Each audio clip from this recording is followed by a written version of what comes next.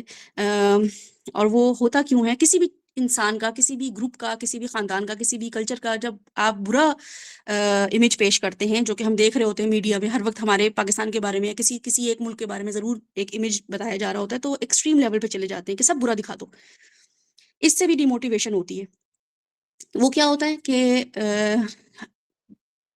بری تصویر پیش کرنے سے ہمیں یہ ایسا لگ رہا ہوتا ہے کہ جو بھی بدترین حالات تھے یا کوئی سپورٹ تھی وہ اسی قوم کے لیے تھی. ٹھیک ہے، جیسے ہمیں لگتا ہے کہ عرب جاہل قوم تھی، اپنے بچوں کو قتل کرتے تھے، بہت سی بیویاں رکھتے تھے، اپنے جو سلیوز تھے یعنی غلام جو تھے ان کو اذیت دیتے تھے، ہے نا، بڑی وائلڈ نیشن تھی. تو اس کا مقصد کیا تھا؟ یہ والا ایک امیج لوگوں کو بتانے کا، کہ یہ ظاہر کرنا تھا کہ رسول صلی اللہ علیہ وسلم جو تھے نا، وہ کوئی بہت ہی سیوج بیک گراؤنڈ سے آئے تھے، کوئی بہت ہی سیوج قسم کا، نہ بڑا ہی کوئی جارحانہ، بڑا ہی کوئی جنگلی قسم کا ماحول تھا. وہاں پہ وہ جو تھے نا، وہ ایک سیویور بنے تھے انسانیت کے لیے. بس وہ وہیں کے لیے آئے تھے کیونکہ وہاں پہ بڑا ہی کچھ ظلم ہو رہا تھا، بہت ہی کوئی وہ تھی، بچوں کو ہر کوئی زندہ درگور کر رہا تھا. تو ہر کوئی بچوں کو زندہ درگور کر رہا تھا. تو خدیجہ کیسے آ گئیں باقی خواتین کے سامنے؟ ہمارا جو مثال آتی ہے کہ وہ جو بزنس کر رہی تھیں یا وہ لیڈرشپ میں تھیں، تو ہم خود بھی نہیں سوچتے نا، کیونکہ ہمارے سامنے یہ بچپن سے ہمیں بتایا جا رہا ہوتا ہے. تو ہمیں ایسا لگ رہا ہوتا ہے نبی صلی اللہ علیہ وسلم بس اس قوم کے لیے آئے تھے. اور اب جو ہے چونکہ اب چیزیں ڈیولپ ہو گئی ہیں، اب ماڈرن ہو گئے ہیں، اب ہمارے نبی صلی اللہ علیہ وسلم کی ضرورت ہی نہیں ہے. تو اس کے بعد جب نبی صلی اللہ علیہ وسلم آئے، اسلام پھیل گیا، تو سنت یا سیرہ کی اب وہ ویلیو امپلیمنٹیشن جو ہے وہ کم ہوگی، اب اس کی ضرورت نہیں محسوس ہوگی. تو یہ جو تھا نا، یہ ہمارا ایک مائنڈ سیٹ بن چکا ہے، اور ہم یہ اس کو نہ صرف ریلیجسلی اور بھی چیزوں پہ اپلائی کرتے ہیں. کسی کو بھی برا بنانا ہو تو بس اس پوری نیشن کو، پورے کلچر کو برا بنا دو. یہ اپروچ غلط ہے، کیونکہ نبی صلی اللہ علیہ وسلم جو ہے وہ آج بھی سیویئر ہیں ہمارے لیے. ٹھیک ہے، آج بھی ہم سب انسانوں کے لیے وہ ایک نجات دہندہ ہیں، وہ آج بھی افضل ہیں. ہاں، اب عربوں کا ہم جب کلچر دیکھتے ہیں تو ہم یہ دیکھتے ہیں کہ ان کے اپنے مسائل تھے، لیکن ان میں کچھ خوبیاں تھیں. ٹھیک ہے، عرب میں کچھ غریب قبائل تھے جو اپنی بچیوں کو قتل کرتے تھے، لیکن ہر قبیلہ ایسا نہیں کرتا تھا. غربت کی وجہ سے وہ اپنی بچیوں کو قتل کر دیتے تھے. اس طرح ٹرائب لیڈرز تھے، جو تھوڑی وہاں کی ایلیٹ کلاس تھی، امیر لوگ تھے وہاں کے، وہ زیادہ بیویاں رکھتے تھے، افورڈ کر سکتے تھے. وہ ہر مرد کی ایک سے زیادہ بیویاں نہیں تھی. ہاں، جنگجو قوم تھی وہ بہت عرب، اور بہت زیادہ لڑتے تھے، لیکن ان میں الائنسز بھی بہت تھی. ٹھیک ہے، الائنسز بھی بناتے تھے، اتحاد بھی رکھتے تھے، پیکٹس بھی بناتے تھے، اور اپنے معاہدوں کے پکے تھے. جو بھی معاہدہ کرتے تھے اس کو فلفل کرتے تھے. یہ ان کی بہت بڑی خوبی تھی، یہ ان کی سب سے بڑا ورچو ان کا یہی تھا کہ وہ جو بھی وعدہ کرتے تھے، معاہدہ کرتے تھے، اس کو پورا کرتے تھے. کچھ نے بچوں کو مارا تو کچھ نے بچوں کو بچا بھی لیا. کچھ لوگ بہت جو تھے وہ پرومسکیس تھے، شیملیس تھے، ان کے اندر حیا نہیں تھی. تو کچھ جو تھے وہ بہت ماڈسٹ تھے. کچھ لوگ بہت جنرس تھے اور ہاسپٹیبل تھے. آپ یہ دیکھیں کہ حاجیوں کو ہوسٹ کون کرتا تھا؟ عرب ہی کرتے تھے نا، کیونکہ کعبہ کے کیا تھے؟ وہ کیئر ٹیکر تھے. تو اور ابراہیم علیہ السلام کے زمانے سے جو تھا وہ حج ہوتا چلا آ رہا تھا. نبی صلی اللہ علیہ وسلم نے نہیں شروع کرایا تھا حج، حضرت ابراہیم علیہ السلام کے زمانے سے چلا آ رہا تھا. اور آج آپ نے آیت کے تھرو بھی پڑھ لیا کہ اللہ تعالیٰ نے کہا کہ لوگوں کو بلاؤ اعتکاف کر، جو وہاں کے للطاہرین والعاکفین، کہ وہاں کے جو لوکلز ہیں یا وہاں کے وزٹرز ہیں ان کے لیے یہاں پہ حج کا بلاوا دو، لوگوں کو عبادت کرواؤ وہاں پہ. تو نبی ابراہیم علیہ السلام کے زمانے سے جو تھا وہ حج چلا آ رہا تھا. دنیا بھر سے حاجی آتے تھے، اور کون ہوسٹ کرتا تھا؟ مکنز کرتے تھے، عربز کرتے تھے، بہت جنرس تھے. تو اس میں کیا ہوتا ہے کہ ہم بس عرب کے بارے میں جب ہمارا ایک کانسیپٹ بنا ہوتا ہے یا تو بہت برا، یا پھر ہم ان کی بہت ساری خوبیاں لے لیتے ہیں. تو جو خوبیاں ان میں تھیں وہ واقعی وہ خوبیاں تھیں جو اللہ کو ڈیمانڈ، یعنی کہ جو لیڈرشپ میں چاہیے تھیں، جو قرآن کے لیے معاہدے کے پکے ہونا، میموری اسٹرانگ ہونا، جنگجو ہونا، یہ سب چیزیں ریکوائرڈ تھیں. ٹھیک ہے، صحابہ کرام جنگجو نہ ہوتے تو غزوہ احد نہ ہوتی، غزوہ بدر نہ ہوتی. تو دونوں پارٹیاں جو تھیں، دشمن کی بھی اور ہماری مسلمانوں کی بھی، وہ دونوں ہی جنگجو تھیں، تو اسی لیے یہ سب کوالٹیز جو تھیں وہ ضروری تھیں، ٹھیک ہے. تو کسی بھی چیز کو ہم ڈینائی نہیں کر سکتے، یہ اپروچ بہت غلط ہے. جیسے ہم پاکستان کو ہوسٹ کریں نا، کوئی میچ ہوسٹ کریں ہم، تو وہاں پہ کچھ لوگ جو ہیں، سندھی لوگ جو ہیں یا پنجابی لوگ جو ہیں، وہ ایک کوئی غلط حرکت کر دیں تو بس یہ لیبل لگ جائے کہ پاکستانی تو ہوتے ہی ایسے. حالانکہ کچھ لوگ میں سے ایسے بھی لوگ ہوں گے جو بہت اچھے طریقے سے ہوسٹ کر رہے ہوں گے اس کرکٹ میچ کو، جو ٹیمز آئی ہوں گی. تو یہ اپروچ جو ہے وہ سب ہماری جو ہے نفسیات کو ہماری اپنی نفسیات اس کی وجہ سے بدل دینی چاہیے کہ ہمیں لوگوں کی چاہے وہ دشمنی کیوں نہ ہو، اسٹرینتھ بھی دیکھنی ہے، ویکنس بھی دیکھنی ہے، اپنی بھی اسٹرینتھ دیکھنی ہے اور ویکنس دیکھنی ہے. تو بہرحال ہم میں فیئر ہونا پڑے گا، ٹھیک ہے. تو بہرحال یہ جو اپروچ ہے ہم اربوں سے دیکھتے ہیں، اور ہمیں یہ دیکھنا پڑے گا کہ لوگوں اور قوموں میں موجود خوبیوں کو اوور لک نہیں کر سکتے. یہ بالکل صحیح اپروچ نہیں ہے. تو میڈیا جو بھی ہمیں سکھا رہا ہے اس میں تھوڑا سا اپنا دماغ بھی استعمال کریں اور دیکھیں کہ ہمارے اندر جو کمی ہے ہم اس کو امپروو کریں، دوسروں کے اندر جو اسٹرینتھ ہے وہ ہم لیں ان سے. اگر ہم یہودیوں کو برا کہہ رہے ہیں، اسرائیل کو برا کہہ رہے ہیں، تو آپ دیکھیں انہوں نے اپنی ایک پاور پکڑی ہے، اسٹرینتھ پکڑی ہے. تو اگر صرف ان کو گالیاں دینے سے اگر ہم امپروو ہو سکتے یا ہمارا کچھ ہو سکتا، بیڑا پار ہو سکتا، تو ہم کر لیتے. لیکن بہرحال انہوں نے ایک نیشن سب سے منورٹی ہونے کے باوجود اپنے آپ کو کہاں کھڑا کیا ہے. تو صرف دوسروں کو برا کہنا جو ہے وہ بالکل ہی بیکار چیز ہے، اور یہ ہمیں اس چیز کو اپنی امپروو کرنا ہوگا. بہرحال عرب جو تھے وہ بہت بریو تھے، بہت کریجس تھے، ان کے اندر بہت اسٹرانگ باڈی تھیں، بہت ہی پیشنٹ تھے. اور یہ سب جو تھا ان کے اندر یہ کوالٹیز کس لیے آئی تھیں، کس وجہ سے آئی تھیں، اگر دیکھا جائے تو وجہ یہ تھی کہ صحرائی زندگی جو تھی اس کی وجہ سے وہ بہت ہی ٹالرنٹ تھے، بہت ہی اسٹرانگ تھے. تو صحرا میں رہنے کی وجہ سے وہ ہر چیز کی گرمی سردی، اور آپ کبھی دیکھیں ہم ناردرن ایریاز آپ جاتے ہو پاکستان میں، مری وغیرہ کسی ایسی جگہوں پہ، تو آپ دیکھیں وہاں پہ ونٹر میں آپ چلے جائیں تو ہمارے بچے یا ہم لوگ ٹھٹھر رہے ہوتے ہیں، اور وہ لوگ جو ہیں جیکٹ ایک آدھ کوئی چھوٹی موٹی ٹوپی شوپی پہنی ہوتی ہے انہوں نے، یا انہوں نے کوئی جیکٹ پہنی ہوتی ہے، مگر وہ بھاگ رہے ہوتے ہیں اور ایکٹیو ہوتے ہیں، اور ہمیں تو بس ہیٹر اور کمبل سے نہیں نکلا جا رہا ہوتا ہے نا. تو جو بھی جہاں رہ رہا ہوتا ہے اس کی وجہ سے وہ اس کی اسٹرینتھ ہوتی ہے. اللہ تعالیٰ نے ہمیں جس ماحول میں رکھا ہوتا ہے، جو پلیسمنٹ ہمیں دی ہوئی ہوتی ہے، اس کی وجہ سے ہم اسٹرانگ ہو رہے ہوتے ہیں. نہ کہ ہم یہ کہیں کہ نہیں ہم سائیکولوجیکل افیکٹ نہ ہو جائے، ہم بہت ڈپریشن میں نہ چلے جائیں، میرے گھر کا تو ماحول بہت خراب ہے، میرے علاقے کا تو ماحول بہت خراب ہے. تو ایسا نہیں ہوتا. وہ ماحول ہمیں کہیں نہ کہیں کچھ نہ کچھ اسٹرینتھ دے رہا ہوتا ہے. اگر ہم خود لو سیلف اسٹیم ہماری ہوگی تو ہم ضرور اس میں ہمارا نفسیاتی طور پہ ہم ڈپریس ہو جائیں گے، یا ہم اس کو نیگیٹیوٹی اس میں سے زیادہ کیچ کر لیں گے. لیکن ہم اگر اسٹرانگ ہوں گے تو ہم اس میں سے خیر ہی نکلے گی، کیونکہ اللہ تعالیٰ نے کہا ہے کہ اندھیرے سے ہی میں دن نکالتا ہوں، کوئی الگ سے تو میں دن نہیں لے کر آتا ہوں، وہی اندھیرا ایسا ایسا دن میں بدلتا ہے. تو بہرحال اس میں ہم اپنے آپ کو ضرور ریلیٹ کریں، ساتھ ساتھ کوشش کریں کہ ہم ان چیزوں سے ضرور سیکھیں، ٹھیک ہے. صرف عرب کلچر ہی نہ سیکھیں بلکہ ہم اس سے اپنے لیے لیسن ضرور لیں. بہرحال نبی وسلم جو تھے وہ عرب تھے. اللہ نے آپ کو ابراہیم علیہ السلام کی اولاد سے مکہ میں پیدا کیا. آپ کی ولادت ابراہیم علیہ السلام کے 2500 سال بعد ہوئی. اب جو نوٹس بنا رہے ہیں تو میں سلو بولوں، ورنہ میں سپیڈ اپ کروں گی کیونکہ پھر ٹائم بہت کم رہ جاتا ہے اور ہمارا کور ہو نہیں پاتا ہے. تو کوئی نوٹس بنا رہے ہیں لوگ تو وہ ہینڈ ریز کریں، یا وہ آڈیو میں وہ ریکارڈنگ میں سن لیں. تو لیکن یہ کہ ہاں ٹرمز کچھ ایسی ہیں جو کہ میں چاہ رہی ہوں کہ آپ لوگ نوٹس بنائیں، اس سے آپ کو ذرا آسانی بھی ہوگی سمجھنے میں. تو بہرحال آپ کی ولادت جو تھی نبی صلی اللہ بنا رہے ہیں نوٹس چلے بنا رہے ہیں. جی انم اور سبیہ تو بناتے ہیں نوٹس، تو اس لیے میں ان کی وجہ سے تھوڑا سا سلو ڈاؤن ہو جاؤں گی. آپ کی بھی ولادت ابراہیم علیہ السلام کے 2500 سال بعد ہوئی. عرب کون تھے یہ آپ اس کے بارے میں ہم تھوڑا سا ڈسکور کرتے ہیں کہ عرب کون تھے. ہسٹری بتاتی ہے کہ دیر ور ڈفرنٹ کائنڈ آف عربس، ٹھیک ہے. ایک طرح کی وہ نہیں تھے، ڈفرنٹ کائنڈ آف عربس تھے. جیسے پاکستانی کو آپ سمجھے، میں آپ کو اس مثال دینے کے لیے سمجھا رہی ہوں کہ پاکستانی ایک قوم ہے نا، لیکن بلوچی سندھی الگ الگ ہے نا، تو اس طرح کیٹیگرائز ہوتا ہے. تو لیکن اس کو آپ ویسے کیٹیگرائز نہیں کریں گے، ٹھیک ہے. عربس کو ہم کیسے کیٹیگرائز کریں گے؟ اب ہم عربس کو 3 کیٹیگری میں ڈیوائڈ کرتے ہیں.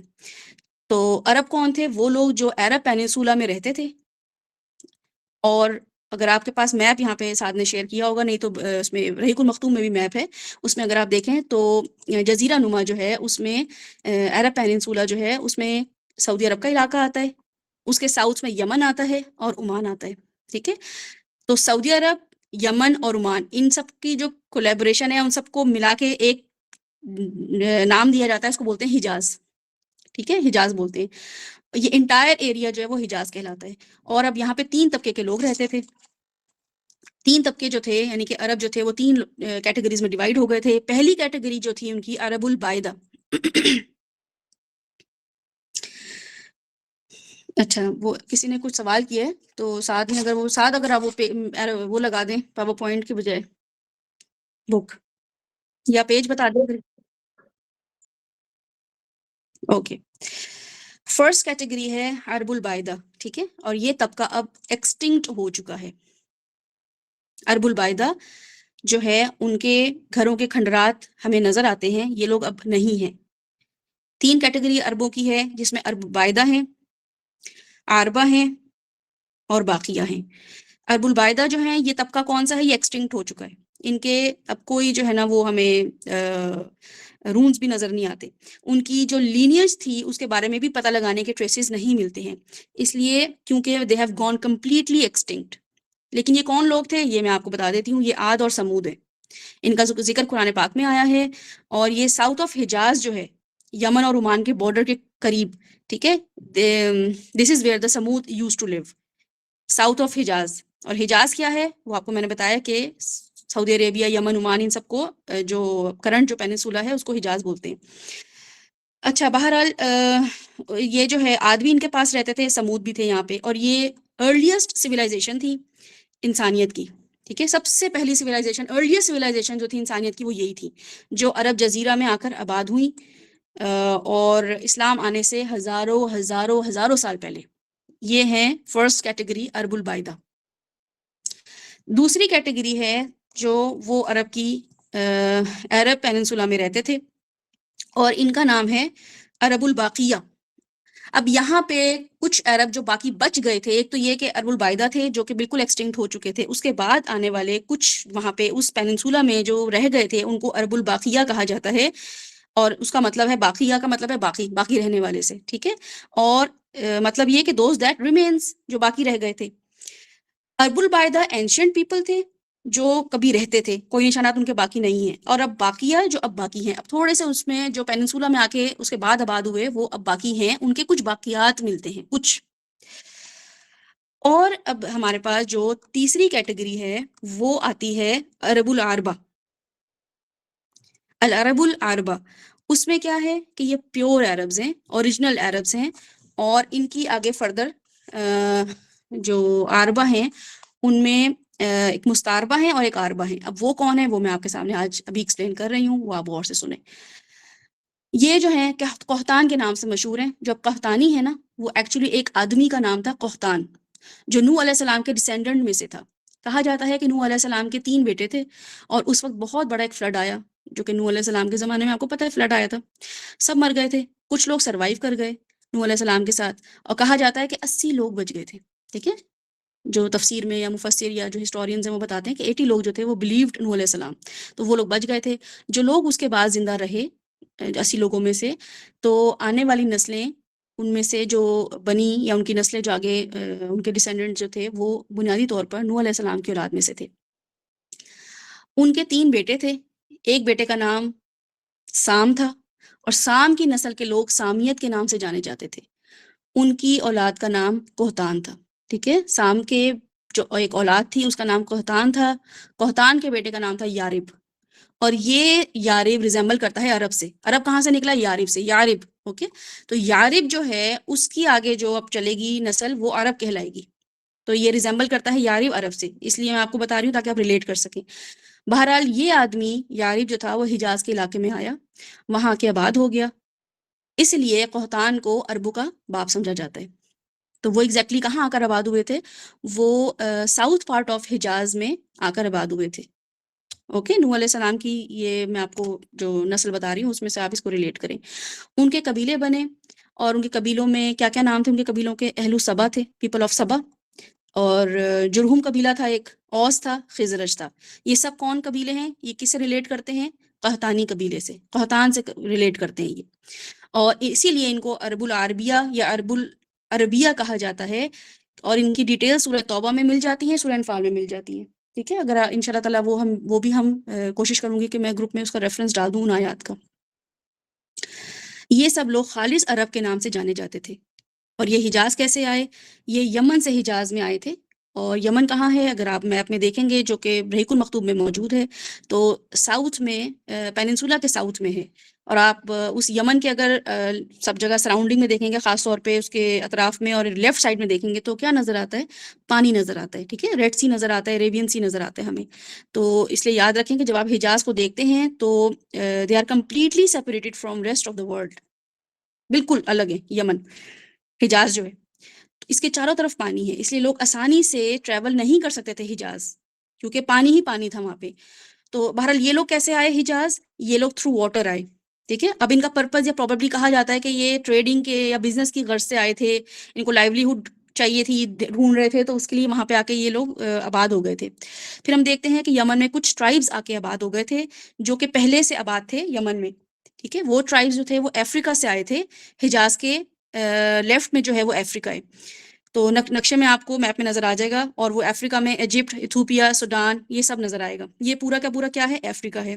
اور یہ یاد رکھیں کہ اینشینٹ کنٹریز جو اب ایگزسٹ نہیں کرتی وہ حجاز میں ہی تھیں. ٹھیک ہے نا، وہ بھی حجاز میں ہی تھیں جو اب ایگزسٹ نہیں کرتی ہیں، پہلے کی سویلائزیشن. اور پھر ہم یہ دیکھیں گے کہ اس کی ڈیٹیلز میں نہیں جا رہی ہوں، یہ آپ کو رحیق المختوم میں سب ڈیٹیل مل جائیں گی، ایچ اینڈ ایوری تھنگ. اب ہم دیکھیں گے کہ عرب العربیہ کا ایک اور گروہ ہے جسے عرب المستعربہ کہا جاتا ہے.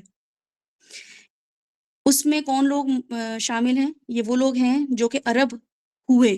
ٹھیک ہے، اوریجنلی عرب نہیں تھے، وہ بنے عرب، وہ اصل میں عرب نہیں تھے لیکن عرب ہو گئے تھے، اور یہ عدنان کے نام سے مشہور ہیں. اور عدنان کون ہے وہ بھی تھوڑا سا بھی ہم دیکھ لیتے ہیں. عرب العربیہ کون ہے؟ قحطان ہے. ٹھیک ہے، عرب العربیہ کون ہے؟ قحطان ہے. عرب المستعربہ کون ہے؟ وہ عدنان ہے. یہ آپ لوگ اپنے نوٹس جو بنا رہے ہیں اس کی تھوڑی سی ان ٹرمز کو استعمال کریں گے ہم بار بار آج کے اس میں. جو اوریجنل عربز ہیں وہ قحطان ہیں، جو کہ فورنرز ہیں وہ مستعربہ ہیں. ٹھیک ہے، وہ عدنان ہیں. پہلے قحطانی آ کے آباد ہوئے، اور عدنانی قحطان کے بعد آئے، بہت بعد میں آئے، مچ لیٹر. ٹھیک ہے، قحطان پہلے آئے، عدنانی بہت بعد میں آئے. یہ آپ لوگوں کو سمجھ آ گیا؟ کانسیپٹ، ٹرم سمجھ آ گئی ہے؟ قحطان جو ہیں وہ پہلے آئے تھے، وہ اوریجنل عربز تھے. اور جو مستعربہ ہیں، اور مستعربہ جو ہے وہ استعار سے سمجھ لیں، کسی سے بورو کرنا، کچھ لینا کسی سے، تو اس کو استعار بولتے ہیں نا. تو مستعربہ جو ہیں وہ کسی سے لیتے ہیں آپ کوئی چیز. تو مستعربہ جو تھے وہ اصل عرب نہیں تھے، وہ عرب بنے تھے.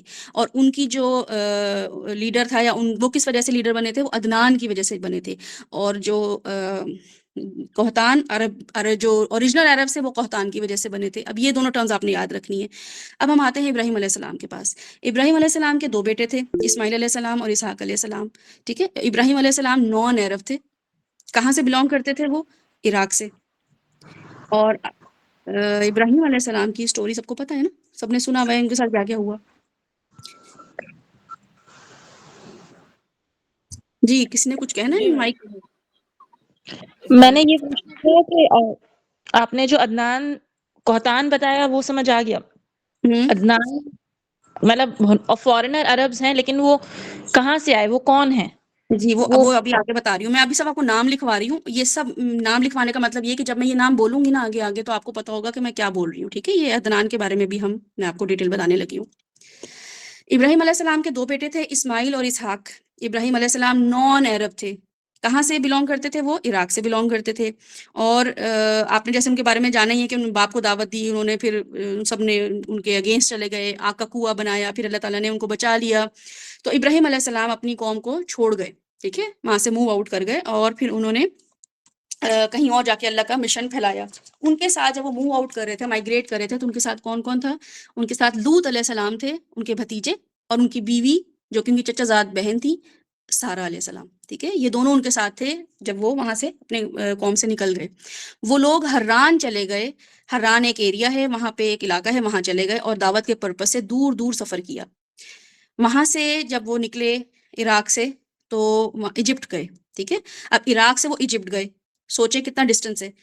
دعوت کی غرض سے یہ لوگ پیدل سفر کر رہے ہیں، ہے نا. سبحان اللہ، کتنا ہمیں اتنا پراؤڈ فیل ہوتا ہے کہ اللہ کے کام کے لیے ہمیں چھوٹا موٹا کچھ ایفرٹ کرنی ہو تو ہمیں لگ رہا ہوتا ہے کہ پتہ نہیں ہم نے کتنے پاپڑ بیل لیے ہیں. ہمارے سامنے جب یہ مثالیں آتی ہیں تو ہمیں لگتا ہے کہ اللہ تعالیٰ کیسے کمپیئر کریں گے قیامت والے دن ان کی ایفرٹ کو ہماری ایفرٹ کو. تو بہرحال وہ پھر ایجپٹ سے، عراق سے ایجپٹ انہوں نے ٹریول کیا. ابراہیم علیہ السلام نے مصر تک جب سفر کیا دعوت کی غرض سے، وہاں نمرود سے ان کا سامنا ہوا. تو ویسے تو وہ بہت سارے لوگوں سے انکاؤنٹرڈ ہوئے، لیکن نمرود مشہور کیوں ہوا؟ کیونکہ وہ جو تھا اس نے کیپچر کر لیا ان کی بیوی کو، سارہ علیہ السلام کو. بہت خوبصورت تھی وہ.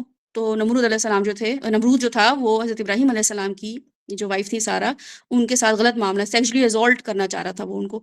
تو یہ والا ہمارے سامنے قصہ آتا ہے. تو ہم نے دیکھا کہ سارہ علیہ السلام جو ہیں انہوں نے یہ جب فیل کیا کہ میرے ساتھ کوئی غلط معاملہ ہونے والا ہے تو انہوں نے اللہ سے دعا کی، تو اللہ تعالیٰ نے ان کو بچا لیا. اور کیسے بچایا کہ کہا جاتا ہے کہ بادشاہ نے فیل کیا کہ یہ ایکسٹراڈنری خاتون ہے، کیونکہ جیسے ہی میں ان کے قریب جانے کے لیے میں ہوا تو میرے ہاتھ پاؤں مڑ گئے اور میں اسٹل ہو گیا، میں موو ہی نہیں کر پایا. ٹھیک ہے، تو اس کو پھر بڑا حیران ہوا کہ یہ میرے ساتھ کبھی بھی ایسا نہیں ہوا، تو یہ کوئی بہت ہی ایکسٹراڈنری خاتون ہے جس کی وجہ سے مجھے یہ میرے ساتھ معاملہ ہو رہا ہے. تو وہ بہت انسپائر بھی ہوا وہ ان سے، حضرت سارہ علیہ السلام سے. اور پھر جاتے ہوئے انہوں نے ایز اے گفٹ یا ایز اے فیور جو ہے حجر ان کو دی. اور حجر جو ہیں وہ جن کو ہم پاکستان میں اور جگہوں پہ حاجرہ بولتے ہیں نا، تو ان کے بارے میں کیا آتا ہے کہ 2 رائے آتی ہیں. یا تو وہ بیٹی تھی اس بادشاہ کی، تو وہ بڑا خوش ہوا کہ بہت اچھی خاتون نہیں ہے تو میری بیٹی جو ہے ان کی کمپنی میں رہے. یا آتا ہے کہ وہ غلام تھی، وہ ان کی سلیو تھی. تو اس لیے اس کے بارے میں شورٹی نہیں ہے، لیکن بہرحال دونوں چیزیں آتی ہیں. تو بہرحال اس کے بعد پھر کیا ہوا کہ پھر اب ابراہیم علیہ السلام، حجر اور سارہ علیہ السلام جو تھیں وہ اب وہاں سے نکل گئے. ٹھیک ہے، اور یہ تینوں فلسطین چلے گئے. تینوں کون؟ دونوں خواتین اور حضرت ابراہیم علیہ السلام. اب لوط علیہ السلام جو تھے وہ ان کو ابراہیم علیہ السلام نے سڈوم کے علاقے میں بھیج دیا دعوت کے کام کے لیے نبی بنا کر. اور وہ کون سا علاقہ ہے جہاں پہ لوط علیہ السلام کی قوم کو عذاب آیا. ٹھیک ہے، وہ بھی آپ کو ہسٹری مل جائے گی قرآن میں. تو بہرحال یہ تینوں جو تھے یہ فلسطین چلے گئے. اب سارہ جو تھیں وہ اور حجر اور ابراہیم علیہ السلام فلسطین آ گئے. سارہ علیہ السلام کی اولاد نہیں تھی، تو حجر ابراہیم کو انہوں نے ہدیہ کر دیا کہ میری تو ابھی اولاد ہی نہیں ہو رہی ہے اور عمر بھی زیادہ ہو گئی ہے، تو انہوں نے ان کو تحفتاً ابراہیم علیہ السلام کو وہ خاتون گفٹ کر دی. ان سے کیا ہوا؟ بچہ پیدا ہوا جن کا کیا نام رکھا؟ اسماعیل. ٹھیک ہے، ان کا نام کیا رکھا گیا؟ اسماعیل. کن سے بچہ پیدا ہوا؟ حجر سے. تو سارہ، اب یہ بچہ پیدا ہو گیا. اب جو تھیں سارہ جو تھیں، کہا جاتا ہے تاریخ میں آتا ہے کہ ان کو حجر سے تھوڑی جیلسی ہونا شروع ہو گئی کہ وہ ویسے بھی خوبصورت تھیں، خدمت گزار بھی تھیں، دوسرا یہ اوبیڈینٹ بھی بہت تھیں، اور اب بچہ بھی ہو گیا تھا. تو اللہ نے حکم دیا کہ ابراہیم علیہ السلام کو کہ اب حجر کو بیوی کو لے کے حجر کو لے کے مکہ سے چلے جاؤ، کیونکہ سارہ جو تھیں ان کے بارے میں آتا ہے کہ وہ ان کو اب نقصان پہنچانے لگی تھیں اپنی جیلسی کی وجہ سے. تو بہرحال آپ فلسطین اور مکہ کی پوزیشن کو دیکھیے گا. مکہ حجاز کے لیفٹ میں ہے. ٹھیک ہے، مکہ جو ہے وہ حجاز کے لیفٹ میں ہے. تو اب وہ فلسطین میں تھے، فلسطین سے مکہ جا رہے ہیں. ابراہیم علیہ السلام کو اللہ تعالیٰ نے انسٹرکشنز دی کہ حجر اور اسماعیل کو چھوڑ دیں مکہ میں. اب مکہ لے آئے تھے اپنی فیملی کو، اور پھر اللہ تعالیٰ نے پھر انسٹرکشن دی کہ اب ان کو چھوڑ دیں مکہ میں. اب وہاں پہ کچھ بھی نہیں تھا. جو آپ دعا دیکھتے ہیں نا ابراہیم علیہ السلام کی، آپ دیکھتے ہیں کیا دعا مانگ رہے ہیں کہ پھل بھی دے دیں اللہ تعالیٰ، کوئی پھل، کوئی رونق، کچھ تو ہو یہاں پہ، ہے نا. تو اس لیول کا وہاں پہ بے آب و گیا علاقہ تھا. وہ کوئی بھی نہیں تھا، ناٹ اے سنگل سول، کوئی کوہتانی نہیں تھا، کچھ نہیں تھا. اب جب وہ چھوڑ کے جا رہے تھے ان کو مکہ سے، تو حجر نے ان سے پوچھا کہ ایسا کیوں کر رہے ہیں؟ تو اللہ تعالیٰ نے حکم دیا. تو انہوں نے پوچھا کہ کیا اللہ تعالیٰ نے آپ کو حکم دیا ہے؟ تو ابراہیم علیہ السلام نے کہا کہ ہاں مجھے اللہ نے حکم دیا ہے. تو پھر کہا کہ حسبنا اللہ ونعم الوکیل، یہ کافی ہے اور اسی پر بھروسہ کرنے والا بہترین ہے. ٹھیک ہے، اللہ تعالیٰ کبھی بھی ہمیں ضائع نہیں ہونے دے گا. تو ان کے یہ الفاظ ہمیں ملتے ہیں ہسٹری میں کہ انہوں نے ایسے الفاظ بولے، اور پھر واقعی ایسا ہی ہوا کہ وہ ضائع نہیں ہوئی. ٹھیک ہے، حجر علیہ السلام، ہاجرہ جن کو ہم بولتے ہیں، وہ ضائع نہیں ہوئی. نہ صرف ضائع ہوئی بلکہ وہ ایک خاتون جو ہیں وہ پورے مردوں کو دوڑا دی ہیں صفا اور مروہ میں. ان کے پانی پینے کے لیے عورتیں، مرد جو ہیں وہ بے چین ہوئے پھرتے ہیں کہ آب زمزم ہمیں مل جائے. تو اتنی بڑی ویلیو ہے ایک عورت کی، جو کہ ہم تھوڑا سا اس کو آج دیکھیں گے بھی، لیسن بھی لیں گے اس میں سے ہم اپنے لیے. تو بہرحال اللہ تعالیٰ نے پھر کیا کیا کہ اللہ تعالیٰ نے ان کی واقعی محنت ضائع نہیں ہونے دی، اور سب سے پہلے اللہ نے ان کا صبر ضائع نہیں ہونے دیا، اور ان کو سب سے پہلے زمزم عطا کیا. زمزم جو ہے وہ زمین میں بہتا ہوا پانی ہے، اور ایک رننگ سٹریم ہوتا نبی صلی اللہ علیہ وسلم کی حدیث کے مطابق. لیکن حجر جو تھیں اس بات سے ڈر گئی تھیں کہ اگر یہ پانی زمین سے نکل رہا ہے تو یہ خشک ہو جائے گا. تو انہوں نے اس کے اراؤنڈ ایک چھوٹی سی وال بنا دی. تو وہ پھر ایک وال بن گئی. اب وہ ویل جو ہے کنواں بن گیا وہ. ٹھیک ہے، پھر اس لیے وہ کنواں کہلاتا ہے.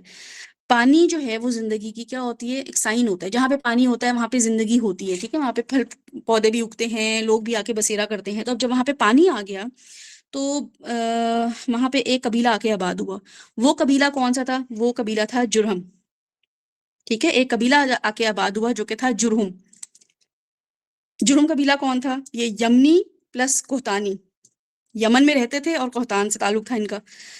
تو ہوا کیا تھا، وہاں پہ ایک سیلاب آ گیا تھا، سیل الارم کے نام سے جو ایک سیلاب بہت بڑا آیا تھا وہاں پہ. تو وہاں پہ سیلاب آ گیا تھا، تو وہ لوگ جو تھے اپنے وہاں سے نکل گئے کیونکہ ان کے پاس اب جگہ نہیں رہی تھی، تو وہ جگہ تلاش کرتے پھر رہے تھے رہنے کے لیے. تو کبھی کوئی کبھی رک رہے تھے، کوئی کہیں رک رہا تھا. تو جب وہ یہاں سے گزرے مکہ سے، تو انہوں نے وہاں پہ دیکھا کہ پانی ہے، تو انہوں نے حجر سے جو ہے نا اجازت لی کہ ہم آپ کے ساتھ یہ پانی شیئر کر سکتے ہیں، ہم یہاں پہ رہ سکتے ہیں. تو انہوں نے پرمیشن دے دی اور کہا کہ یہ میرا جو ہے زمزم جو ہے نا میرا ہے، میں اس کی اونرشپ رکھتی ہوں، ٹھیک ہے، اب میں یہاں پہ رول کرتی ہوں، میری حکومت ہے یہاں پہ. تو لیکن یہ کہ آپ آ کے ہمارے ساتھ رہ سکتے ہیں، شیئر کر سکتے ہیں. تو پھر قحطانی جو ہے وہاں آ کر آباد ہو گئے. ٹھیک ہے، اب یہاں پہ آپ غور کریں کہ قحطان جو ہیں وہاں پہ آ کے آباد ہو گئے ہیں، جرہم کا قبیلہ ہے. اسماعیل علیہ السلام جو ہیں وہ کہاں پہ پیدا ہوئے، کہاں پہ پلے بڑھے، وہیں پہ. اور کن لوگوں میں وہ رہ رہے تھے، وہ جرہم میں پل بڑھ رہے تھے. ٹھیک ہے، جرہم قبیلہ چونکہ وہاں پہ آ کے وہ آباد ہو گیا تھا، اور اسماعیل علیہ السلام ان کی اب برنگنگ ہو رہی تھی. تو جب وہ بڑے ہوئے تو انہوں نے جرہم میں ہی شادی کر لی. تو اب ان کی اولاد اور ان کی اولاد، یعنی کہ اسماعیل علیہ السلام کی اولاد اور ان کی آگے فردر اولاد، وہ سب کیا کہلاتے ہیں؟ بنو اسماعیل کے نام سے مشہور ہیں. ٹھیک ہے، ان کا نسب کس سے ملتا ہے؟ جو اسماعیل علیہ السلام کی اولاد کا نسب کن سے ملتا ہے؟ اسماعیل علیہ السلام سے. اسماعیل علیہ السلام کی نسل سے ایک شخص تھا عدنان. ٹھیک ہے، اسماعیل علیہ السلام کی نسل سے ایک شخص تھا عدنان. عدنان اور اسماعیل علیہ السلام کے درمیان 7 سے 10 نسلوں کا فرق ہے. 7 to 10 جنریشن جو ہیں ان میں اس کا گیپ ہے. وہ لوگ جو اپنا نسب عدنان جو ہیں عدنان سے لے کر آتے ہیں، وہ اپنا نسب اسماعیل سے لے لیتے ہیں. وہ کہتے ہیں کہ بھئی عدنان کے جو دادا پردادا اور فور فادرز وہ کون ہیں؟ اسماعیل ہیں. تو وہ اسماعیل سے جو ہے اپنا لنک کرتے ہیں، لیکن وہ عدنانی کہلاتے ہیں. ٹھیک ہے، اب عدنانی کہلاتے ہیں کیونکہ عرب قبیلہ، عرب جو کلچر ہے نا، اس میں ٹرائبس اور ان چیزوں کی بڑی ویلیو ہے. تو آپ کے سامنے جب نام آ رہے ہیں تو اس کو آپ یہ یاد رکھیں گے تو آپ کو پتہ چلے گا کہ نبی صلی اللہ علیہ وسلم جو تھے وہ کہاں سے بلونگ کرتے تھے، عدنانی تھے یا قحطانی تھے، تو اس سے آپ کو اندازہ ہوگا. اور پھر صحابہ کے بارے میں، دشمنوں کے بارے میں بھی آپ کو پتہ چلے گا کہ مشرکین مکہ وہ بھی کس قبیلے سے بلونگ کرتے تھے. تو وہ بھی آپ ریلیٹ کر پائیں گے جب آپ سیرہ کو آگے فردر آپ دیکھیں گے. تو بہرحال وہ جو عدنانی تھا، جو عدنانی کہلاتے تھے، دوسرے لفظوں میں وہ کیا تھے؟ اسماعیل علیہ السلام کی اولاد تھے. تو اصل میں وہ عرب نہیں تھے، کیونکہ اسماعیل علیہ السلام جو تھے وہ عرب نہیں تھے، لیکن وہ عرب بن گئے تھے کیونکہ اسماعیل علیہ السلام نے قحطانی سے شادی کر لی تھی، تو اس لیے وہ عرب بن گئے تھے. اب آگے ان کی جو نسل چلی وہ عرب کہلائی. تو اسماعیل علیہ السلام کی اولاد میں سے ہونا اس معاشرے میں بہت شریف سمجھا جاتا تھا. ٹھیک ہے، تو عرب کا سب سے اچھا قبیلہ جو تھا، عدنانی کا سب سے اچھا قبیلہ. اب عدنانی کے آگے آپ دیکھیں قبیلے آگے فردر جو بنے ہیں، ان میں سب سے اچھا قبیلہ جو کنسیڈر کیا جاتا تھا وہ تھا قریش. اور قریش کون سا قبیلہ ہے؟ کس کا قبیلہ ہے قریش؟ جانتے ہیں ہم قریش قبیلے کو؟ سارے نبی کا انہیں سے ہی نسب ہے نا، قریش جی قبیلے سے. بالکل بالکل. قریش جو ہے ہمارے نبی صلی اللہ علیہ وسلم کا قبیلہ ہے، اور قریش عدنانی کا سب سے اچھا قبیلہ کنسیڈر ہوتا تھا. تو عدنان جو ہے وہ نبی صلی اللہ علیہ وسلم کے 20ویں دادا ہیں. عدنان نبی صلی اللہ علیہ وسلم کے 20ویں دادا ہیں. ٹھیک ہے، یہ آپ ذہن میں رکھیں. اور پھر یہ ذہن میں رکھیں کہ اسماعیل اور عدنان کے درمیان 7 سے 10 جنریشن ہے. تو یہ اب آپ اس کو تھوڑا سا ریلیٹ کر پائیں گے کہ عدنانی کون تھے اور قحطانی کون تھے. ٹھیک ہے، عدنانی جو تھے وہ اسماعیل علیہ السلام کی تھے اور وہ عرب بنے تھے. اس میں سے اب کسی کو کوئی کنفیوژن ہے؟ کیونکہ یہ ٹرمز جو ہے نا وہ ہمارے لیے ایک تو نیو ہیں، دوسرا یہ ہم اس طرح یوز ٹو بھی نہیں ہوتے. ہمیں اپنے ہی خاندان کا نہیں پتا. جہاں ہماری شادیاں ہو جاتی ہیں ہم اپنے میاں سے بھی نہیں کبھی پوچھتے ہیں، شوہر اپنی بیویوں سے بھی نہیں پوچھتے ہیں کہ اچھا تم کس قبیلے سے تھیں یا تم کسی خاندان سے ہو. بہت ہوا تو خان بلوچی سندھی صدیقی اور اس طرح کے ہمیں پتہ ہوتے ہیں کہ بھئی فاروقی، ان چیزوں سے ہم بس رہتے ہیں ریلیٹ. اب خاندانوں میں کرتے ہیں تو وہ تو پتہ ہوتا ہے، لیکن آؤٹ آف فیملی شادی کرتے ہیں تو بہت ڈیٹیل میں جاتے ہی نہیں ہے، ہمیں کوئی ضرورت ہی محسوس نہیں ہوتی ہے. تو یہاں پہ عربوں کے ہاں اس چیز کی بہت ویلیو تھی. ان کے ٹرائبس بنتے تھے، اس ٹرائبس کی وجہ سے جو ہے وہ ان کی لیڈرشپ ہوتی تھی. جی انسا آپ نے ہینڈ ریز کیا. جیسے حضرت اسماعیل علیہ السلام اور حضرت ہجر جو ہیں وہ مکہ میں آ گئے تھے، تو ان کا جو بیٹا ہوگا وہ لائک حضرت اسماعیل کا، وہ ہم اس کو عرب کہیں گے، مطلب وہ عربی ہوگا.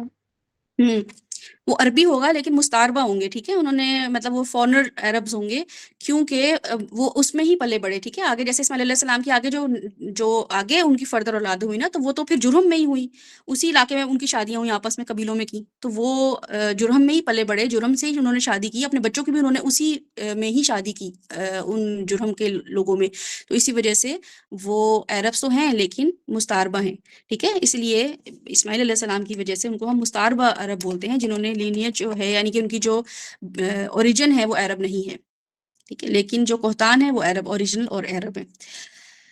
بہرحال یہ آپ کو سب ڈیٹیل جو ہے نا وہ آپ کو جی سوری، حضرت محمد صلی اللہ علیہ وسلم میں جو ہیں پھر وہ لائک مستعربہ عرب میں سے ہوں گے، اس کیٹیگری میں سے. جی بالکل آپ کہہ سکتی ہیں کہ مستعربہ عرب میں سے ہی ہوں گے.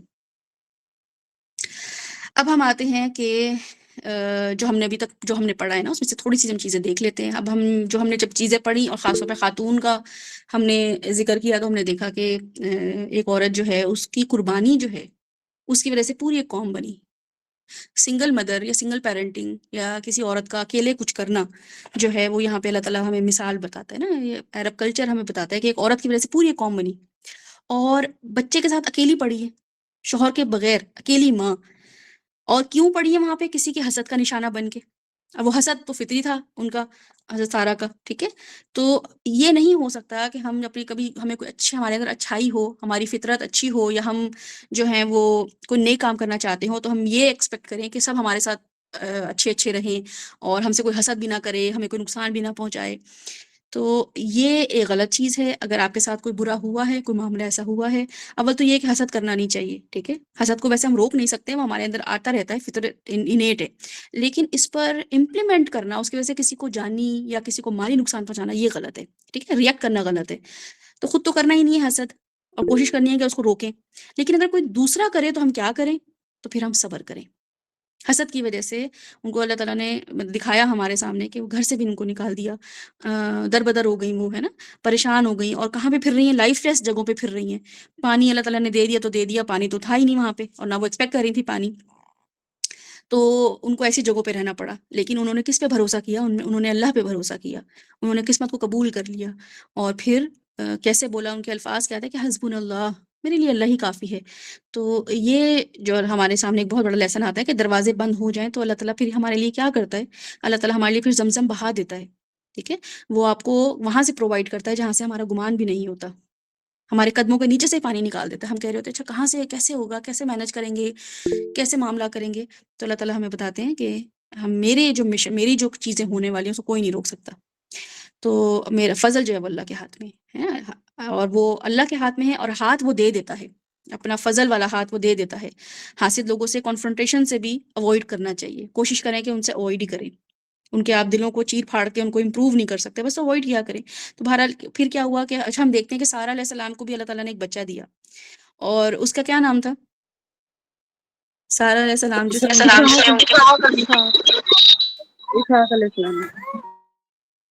اسحاق علیہ السلام، جی بالکل. اور وہ 13 سال بعد فلسطین میں پیدا ہوئے، ٹھیک ہے. ابراہیم علیہ السلام نے اسماعیل علیہ السلام کو مکہ میں آباد کیا اور دعا کی، جو کہ ابھی ہم نے پڑھی ہے. تو ان شاء اللہ تعالیٰ ہمارے لیے سب سے بڑا لیسن کیا ہے یہاں پہ کہ دیکھیں نیکی کا بدلہ انجام ضرور ہوتا ہے. وہ ہمیں نظر نہیں آ رہی ہوتی، ہمیں انجام نظر نہیں آ رہا ہوتا، ہم جو بھی نیکی کر رہے ہوتے ہیں نا، بلکہ ہمیں کیا ہوتا ہے بعض اوقات بہت برا ریئیکشن مل رہا ہوتا ہے اس نیکی کا. تو اس لیے کہا جاتا ہے، جو محاورہ ہے کہ نیکی کر دریا میں ڈال، کہ بس آپ کو نظر ہی نہ آئے، پانی میں کہیں گم ہو جائے آپ کی نیکی. تو نیکی کا بدلہ ضرور ہوتا ہے، اور اگر نہ ہوتا تو آج ہم اتنے سالوں بعد بیٹھ کے نہ پڑھ رہے ہوتے، کہیں گم ہوئی بھی ہوتی، حضرت ہاجرہ بھی، حضرت سارہ بھی. تو جس طرح جہاں ہمیں کہیں جانا ہوتا ہے نا، کسی منزل پہ جانا ہوتا ہے، جیسے آپ کو کسی کے گھر جانا ہے، دوست کے گھر جانا ہے، تو آپ کو وہ جگہ تو نظر نہیں آ رہی، لیکن آپ کو پتہ ہے کہ ہاں میں چلی جاؤں گی وہاں پہ. گھر نظر تو نہیں آ رہا ہوتا نا، کتنی دور دور گھر ہوتے ہیں، کسی دوسرے ملک میں جانا ہوتا ہے، وہ جگہ تو نہیں ہمیں نظر، ڈیسٹینیشن تو نظر نہیں آ رہی ہوتی ہے. اسی طریقے سے منزل چاہے نظر نہ بھی آئے نا، اس کا مطلب یہ نہیں ہے کہ ہم اس پہ جائیں ہی نہ، چلیں ہی نہ، ڈس ہارٹ ہو جائیں، ڈی موٹیویٹ ہو جائیں. ضرور یہ امید رکھیں کہ اجر ضرور موجود ہے، ٹھیک ہے. نظر نہ بھی آ رہا ہو تب بھی ہم صبر کریں گے اور اجر اللہ سے ہی مانگیں گے. تو بہرحال اب یہاں پہ ہم یہ دیکھتے ہیں کہ اگلی جو معاملہ ہمارے سامنے آیا وہ یہ آیا کہ ابراہیم علیہ السلام کی دعا کی وجہ سے کیا ہوا کہ انہوں نے دعا کی تھی کہ مکہ آباد ہو جائے، بزی سٹی بن جائے، جہاں نہ فصلیں تھیں، نہ پانی تھا، نہ گھر تھا، تو انہوں نے دعا کی. اللہ تعالیٰ نے اس جگہ کو اتنا آباد کیا کہ اب آپ وہاں پہ جاتے ہیں نا تو آپ کو پتہ نہیں چلتا کہاں بیٹھنا ہے. لوگ وہاں جانے کے لیے، وہاں موت کے لیے تمنا کر رہے ہوتے ہیں اور 40 دن کے لیے وہاں پہ جاتے ہیں. کوئی اتنا ٹریول نہیں کرتا. سب سے زیادہ وہاں پہ جو ہے وہ ٹورسٹ ڈیسٹینیشن جو ہے وہ مکہ اور مدینہ ہی کہلائی جاتی ہے. تو بہرحال مکہ جو ہے وہ اللہ تعالیٰ نے ان کی قربانیوں کی وجہ سے، ان کی دعاؤں کی وجہ سے ان کو آباد کیا. اب ہم دیکھتے ہیں کہ مکہ کیسے آباد ہوا. تو ہم یہ دیکھتے ہیں کہ ابراہیم علیہ السلام نے جب کعبہ کی تعمیر کی تو انہوں نے حج کا بھی اعلان کیا. ٹھیک ہے، اور قرآن میں ہم دیکھتے ہیں کہ سورہ حج کی آیت نمبر 27 میں اللہ تعالیٰ فرماتے ہیں کہ انہوں نے حج پھر جا کے لوگوں کو، اللہ تعالیٰ نے کہا جا کے لوگوں کو حج کے لیے بلاؤ. تو ابراہیم علیہ السلام نے حج کا اعلان کیا اور وہ پہاڑیوں کی چوٹیوں پر گئے، ڈفرینٹ جگہوں پہ گئے حج کے لیے. مختلف مقامات سے جو ہے پھر لوگ آتے تھے اور وہ حج کرتے تھے. تو اس لیے وہاں پہ حج ابراہیم علیہ السلام کے لوگوں کے بلانے پر شروع ہوا تھا. اسماعیل علیہ السلام کے 12 بچے تھے. اسماعیل علیہ السلام کے 12 بچے تھے، جن میں 11 بیٹے تھے اور 1 بیٹی تھی. کچھ مکہ میں آ کے آباد رہے، کچھ موو آؤٹ کر گئے وہاں سے. ٹھیک ہے، کچھ مکہ میں ہی آباد رہے، وہ کہیں نہیں گئے، اور کچھ وہاں سے چلے گئے. جرہم جو تھا اس نے مکہ پر حکومت کی. اب جرہم قبیلہ جو تھا، جو حجر سے انہوں نے پرمیشن لے کے، حضرت حاجر سے پرمیشن لے کے وہاں پہ آ کے وہ رہنا شروع ہو گئے تھے. انہوں نے بہت عرصے تک مکہ پہ رول کیا. حج کے لیے لوگ آتے تھے تو ان کو ہوسٹ کرتے تھے وہ لوگ. ٹھیک ہے، کون ہوسٹ کرتا تھا؟ جرہم ہوسٹ کرتے تھے. یہ تقریباً 2000 سال تک ہوا. 2000 سال تک جرہم قبیلہ جو تھا انہوں نے ہوسٹ کیا مکہ میں حاجیوں کو. اب تقریباً 100 AD 100 عیسوی میں کیا ہوا کہ بنو خزاعہ جو ہے عدنان کی اولاد میں سے تھے. ٹھیک ہے، ایک اور قبیلہ تھا عدنان کی اولاد میں سے، وہ لڑے اور انہوں نے مکہ پہ قبضہ کر لیا اور جرہم سے کہا کہ نکل جاؤ. ٹھیک ہے، اسماعیل علیہ السلام کی اولاد تھی عدنان کی اولاد میں سے ایک قبیلہ تھا جو جرہم سے انہوں نے فائٹ کیا اور کہا کہ گیٹ آؤٹ، نکلو یہاں سے، ہم یہاں قبضہ کر رہے ہیں، تم کوہتانی ہو تو مکہ سے چلے جاؤ.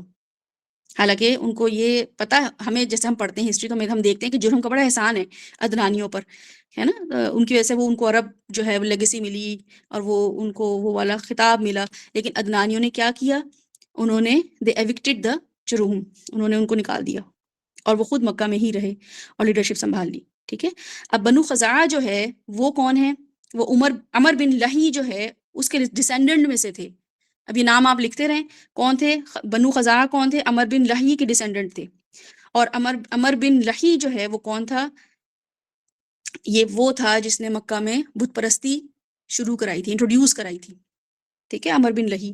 اور یہ کس قبیلے سے تھا؟ بنو خزاعہ کے ڈسینڈنٹ میں سے تھا.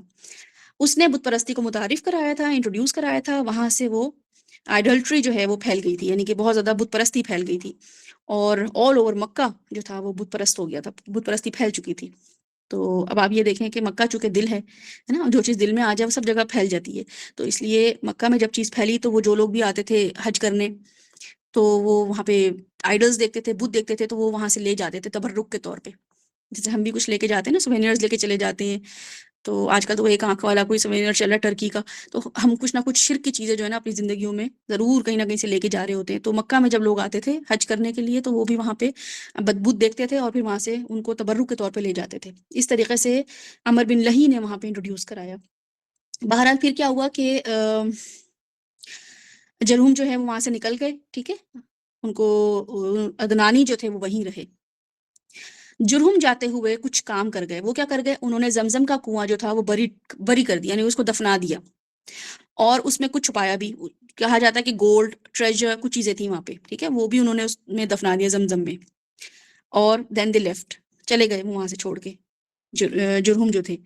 اب زمزم جو ہے کنواں وہ بند ہے. ٹھیک ہے، نبی صلی اللہ علیہ وسلم نے جب یہاں پہ ہم دیکھیں گے کہ زمزم کا کنواں کیسے کھدا، نبی صلی اللہ علیہ وسلم کے دادا نے اور ان کی جو فور فادرس ہیں انہوں نے کیسے اس چیز کو دیکھا، وہ بھی آپ کے سامنے ہسٹری میں آئے گا. تو آپ اس چیز کو ذہن میں رکھیں کہ جرہم قبیلے نے کنویں کو بند کر دیا تھا، دفن کر دیا تھا. اچھا، اب کیا ہوا کہ بنو خزاعہ جو تھے انہوں نے کیا کیا؟ دے ٹوک اوور مکہ، اس پہ پھیل گئے، اس کا پورا انہوں نے وہاں پہ سنبھال لیا، سلطنت سنبھال لی. اور پھر انہوں نے وہاں پہ 300 سال حکومت کی مکہ میں. اور اس دوران بت پرستی عروج پر تھی. 300 سال بت پرستی وہاں پہ ہوتی رہی بنو خزاعہ کے انڈر. اب ہم دیکھتے ہیں کہ 400 عیسوی میں 400 AD میں 400 صدی میں ہم دیکھتے ہیں کہ قصی بن کلاب جو قریش کی ڈسینڈنٹ میں سے تھا، بنو اسماعیل میں سے تھا، اس نے لیڈرشپ سنبھالی۔ کیسے؟ قصی جو تھا وہ قریشی تھا، اس کا باپ جب مر گیا تو وہ بہت چھوٹا تھا، تو قصی کی ماں جو ہے اس نے دوسری شادی کر لی، اور وہ جو اس کا شوہر تھا وہ قبیلہ ازرہ سے تھا، اور اس ٹرائب کے ساتھ وہ موو کر گئی، ٹھیک ہے، اپنے سیکنڈ ہسبینڈ کے ساتھ وہ اس کے قبیلے کی طرف موو کر گئی۔ تو وہ کہاں رہتا تھا قبیلہ، یا وہ کہاں موو کر گئے؟ مکہ چھوڑ کر وہ سیریا یا شام چلے گئے، اور بیٹے کو بھی ساتھ لے گئے، اور بیٹا کون ہے؟ قصی۔ اب یہاں پہ قصی جو ہے اس کو آپ یہ سوچیں کہ وہ قصی جو ہے وہ یہ سوچ کر بڑا ہوا کہ وہ شامی ہے، یعنی کہ سیرین ہے وہ۔ تو پھر کیا ہوا کہ ان کے آپس میں نا there was a quarrel broke out in the family, کچھ لڑائی جھگڑا شروع ہو گیا۔ تو اس جھگڑے میں انہوں نے قصی کو کہا کہ تم تو ویسے بھی ہم میں سے نہیں ہو، تم تو عرب ہو، مکہ سے ہو۔ تو اس نے کہا کہ what I am from where, کہاں سے ہوں میں؟ تو انہوں نے بتایا کہ تم اپنی ماں سے پوچھو کہ تم کہاں سے بلونگ کرتے ہو۔ تو انہوں نے اپنی ماں سے کانفرنٹ کیا، تو انہوں نے بتایا کہ ہاں تم مکہ سے ہو، تم تو یہاں سے بلونگ ہی نہیں کرتے ہو۔ تو پھر وہ غصے میں سب چھوڑ چھاڑ کر مکہ چلا گیا، اور رحیق المختوم میں آپ کو سب ڈیٹیل مل جائیں گی۔ تو بہرحال پھر کیا ہوا کہ مکہ میں اس نے کچھ عرصہ گزارا۔ اس وقت مکہ کا لیڈر جو تھا بنو خزاعہ سے تھا۔ بنو خزاعہ آپ کے سامنے جو ڈیٹیل ابھی بتائی ہیں اس سے ریلیٹ کریں آپ۔ وہاں پہ کیا تھا؟ بت پرستی چل رہی تھی۔ بنو خزاعہ میں کے قبیلے جو تھے انہوں نے آ کے ان کو نکال دیا تھا، اور اب ان کا لیڈر جو تھا وہ کون تھا؟ بنو خزاعہ سے تھا۔ قصی نے اس کی بیٹی سے شادی کر لی، اور جب چیف آف مکہ کی بیٹی سے اس نے شادی کی تو جو وہاں کا سردار تھا، یعنی کہ جو وہاں کا اس وقت لیڈر تھا، اس نے قصی کی بہت زبردست جو ہے نا پرسنالٹی نوٹ کی کہ قصی جو ہے نا یہ بہت ہی اسٹرانگ پرسنالٹی کا مالک ہے، ٹھیک ہے۔ اس نے قصی میں وہ لیڈرشپ کوالٹیز دیکھ لی، تو اب وہ مرنے سے پہلے اس نے کعبے کی چابیاں اور اتھارٹی اپنی بیٹی کو ہینڈ اوور کر دی۔ اس کا مطلب یہ تھا کہ اب سکسیسر کون ہوگا؟ قصی۔ تو قصی جو تھا وہ اب نیکسٹ لیڈر آف مکہ بنا، ٹھیک ہے۔ اب قصی کون تھا؟ قصی جو تھا وہ قریش سے تھا۔ قصی کے پاس بہت ساری پاور تھی، وہ بیسیکلی قریش کو مکہ لے کر آیا تھا، کیونکہ قریش مکہ کے اطراف میں بسے ہوئے تھے۔ تو اب اس نے ان سب کو گیدر کیا، ان سب کے وہاں پہ کعبہ کے آس پاس گھر بنوائے، اس نے مکہ پہ ان کو آ کے لا بسایا، اور اس نے مکہ پر حکومت بھی کی، کعبے کو ریکنسٹرکٹ کیا، اور اس نے دارالندوہ بنایا وہاں پہ۔ دارالندوہ کیا تھا؟ دارالندوہ ایک ٹاؤن ہال تھا، اسمبلی پوائنٹ تھا، ایک سمجھے ایک طرح سے پارلیمنٹ وہاں کا تھا، جو وہاں پہ جو میجر میٹنگز ان کی ہوتی تھیں تو وہاں پہ وہ بیٹھ کے سب چیفز میٹنگ کیا کرتے تھے۔ تو قصی نے حجاج کی جنرسلی میزبانی کی، ان کو کھانا، ان کو پانی، جتنے بھی بیوریجز، فوڈ دینا، سب کچھ ان کو مہیا کرتا تھا۔ اور قریش کے بہت رسپیکٹڈ عرب جو قریش جو تھے نا وہ اس وجہ سے بہت زیادہ رسپیکٹڈ عرب ٹرائب بن گئے تھے، ٹھیک ہے۔ ادنانی قبیلے کا سب سے معزز ترین قبیلہ کون تھا؟ قریش، کیونکہ ان کے پاس پاور تھی۔ اب یہاں پہ آپ لینیج دیکھیں، وہ ادرانی کہاں سے لنک کرتے تھے اپنے آپ کو؟ اسماعیل علیہ السلام سے لنک کرتے تھے۔ ان کے پاس کیا کیا تھا؟ ان کے پاس ریلیجس اتھارٹی تھی، پولیٹیکل انفلوئنس تھا، خون تھا ان کا، اور مکہ کے موسٹ ریسپیکٹڈ پیپل جو تھے وہ کنسیڈر کیے جاتے تھے۔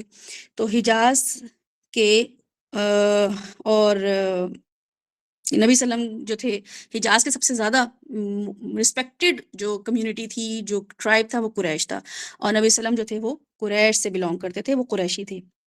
تو یہ ہم نے آج اس کی جب ہسٹری پڑھی ہے، ہم نے دیکھا ہے کہ عرب کلچر جو ہے وہ اس طریقے سے وہاں پہ آ کے بسنا شروع ہوا، اور کیسے کیسے جو ہیں وہ وہاں پہ معاملات ہوئے، ٹھیک ہے۔ قریش آ کے کیسے ہوا آپ نے اس کو دیکھ لیا کہ قصی کا نام آئے گا بھی آگے ڈیٹیل مزید جو ہم اس کو ڈسکس کریں گے۔ اس کے علاوہ یہ کہ عدنانی اور قحطانی، ان دونوں میں آپ کو ڈفرنس پتہ چل گیا ہوگا کہ ایک جو عربس تھے وہ اوریجنل تھے، اور ایک جو تھے وہ فورنر تھے۔ اس کے علاوہ اب کسی کو اس میں کوئی کنفیوژن ہے تو آپ پوچھ لیں مجھ سے، نہیں تو اگر آپ کہتے ہیں تو ہم تھوڑی سی رحیق المختوم میں اس کو پڑھ لیتے ہیں۔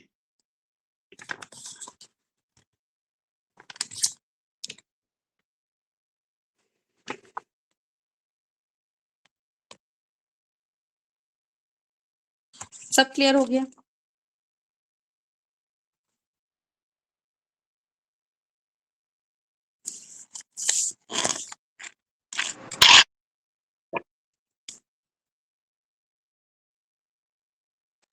جو کوئز دیا گیا وہ پھر سارے فل کر لیں، دین اس کا آنسرز دیکھ لیں گے، اور باقی ہاں جی، بک کوئز آپ بک لوگ تو ضرور پڑھی کریں۔ جا سکتی ہے، سیپریٹ ٹائم میں بھی پڑھی جا سکتی ہے، اپنے طور پہ ہی پڑھی جا سکتی ہے۔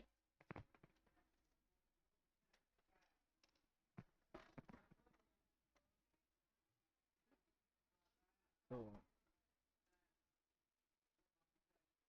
چونکہ مغرب کا ٹائم ہو گیا ہے، بریک لینا ہے، تو بریک تو خیر نہیں، اس کو ہم مائنڈ اپ کر لیتے ہیں۔ اگر کوئی کویشچن ہے، کچھ سوال ہے کچھ تو وہ آپ بتائیے۔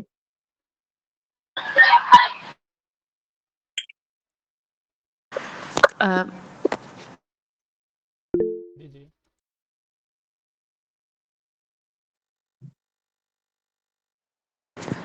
جو ابھی کے عربز ہیں وہ مطلب کس کہاں سے، وہ کون سے والے فوج، جو ہم مستعربہ عرب ہم نے پڑھا اور جو قحطانی عرب پڑھا تھا، جو ابھی عربز ایگزسٹ کرتے ہیں وہ کون ہیں؟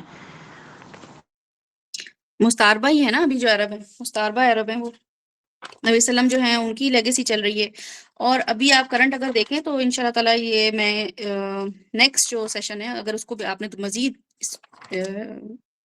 ادیان اور مذاہب دیکھنے کے کون کون سے ادیان فالو ہوتے تھے، جیوز جو ہے وہ کون سے کس سے آئے تھے اور مدینہ میں آ کے آباد ہو گئے تھے، تو وہ بھی ہم ڈسکس کر سکتے ہیں۔ لیکن مجھے ایسا لگتا ہے کہ جب ہم سیرہ پڑھیں گے نا تو ہمارے سامنے وہ سب ٹرائبز آ جائیں گے، تو ہم ٹرائبز جب ہمارے سامنے آتے ہیں تو ہم دیکھ لیں گے اوس خزرج وہ کہاں سے بلونگ کرتے تھے، تو وہ ساتھ ساتھ ہم ریلیٹ کر پائیں گے۔ ابھی جو ایک آپ لوگوں کو ایک برین اسٹارمنگ کرانی تھی، ایک اوور ویو دینا تھا، وہ یہ دینا تھا کہ نبی وسلم جو عرب آئے ہیں تو وہ اسماعیل علیہ السلام، کیونکہ ہم دیکھتے ہیں نا کہ اسماعیل علیہ السلام سے نبی وسلم بلونگ کرتے تھے، تو وہ کیسے کرتے تھے، کیسے آ کے عرب میں وہ آباد ہو گئے، عراق سے وہاں پہ مکہ میں آ کے کیسے آباد ہوئے، تو اور وہ کیا پوری ان کی جرنی تھی۔ صحیح نہیں، یہ ویسے کنفیوزنگ ہے، یہ تو دوبارہ ریکارڈنگ بھی سننی پڑے گی، کافی کنفیوزنگ ہے۔ میں نے پہلے رحیق المختوم بھی سٹارٹ کی تھی، تو یہ والا جو پورشن ہے یہ بہت کنفیوز کر دیتا ہے، تو ہو جی جائے گا بالکل۔ تھوڑے اس میں۔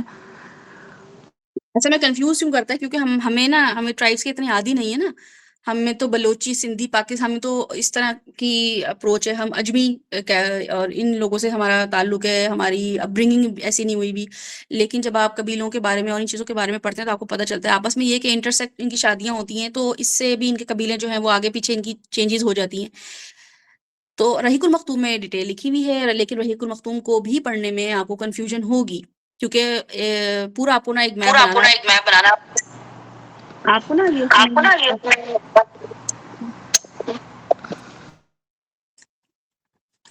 گوگل میں یا کہیں آپ کو نا مل جائے گی ڈیٹیل، ان شاء اللہ تعالیٰ میں کوشش کروں گی کہ وہ شیئر کر دوں۔ میرے اپنے نوٹس میں نے ایک جگہ پہ وہ بنائی تھی، پورا ٹری بنایا تھا، تو اس میں مجھے بڑی آسانی ہو گئی تھی کہ کس کو کہاں سے لنک کرنا ہے۔ اور میڈم آپ نے کچھ کہا؟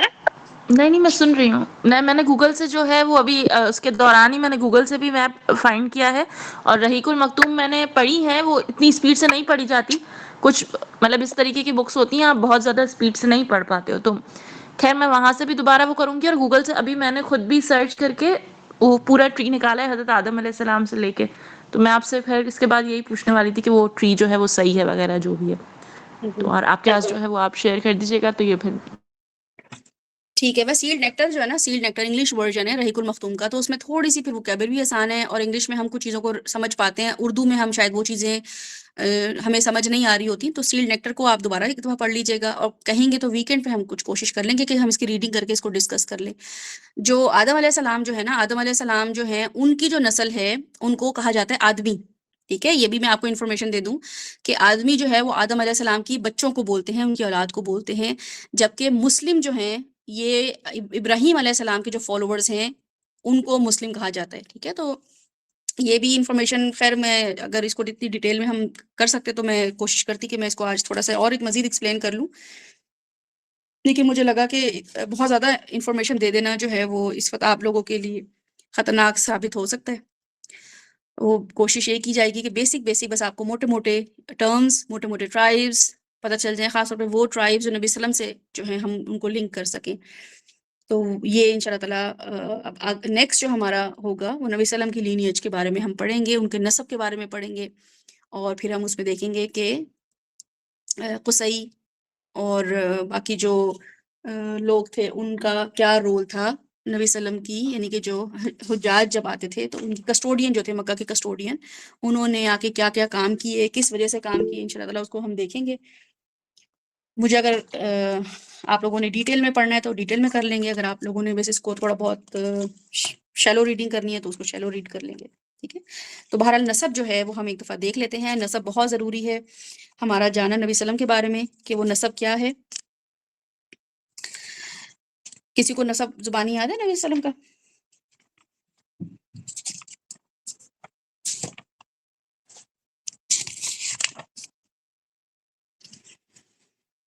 عربوں میں زبانی نہیں پتہ، لکھا ہوا ہے ہمارے پاس نسب ان کا.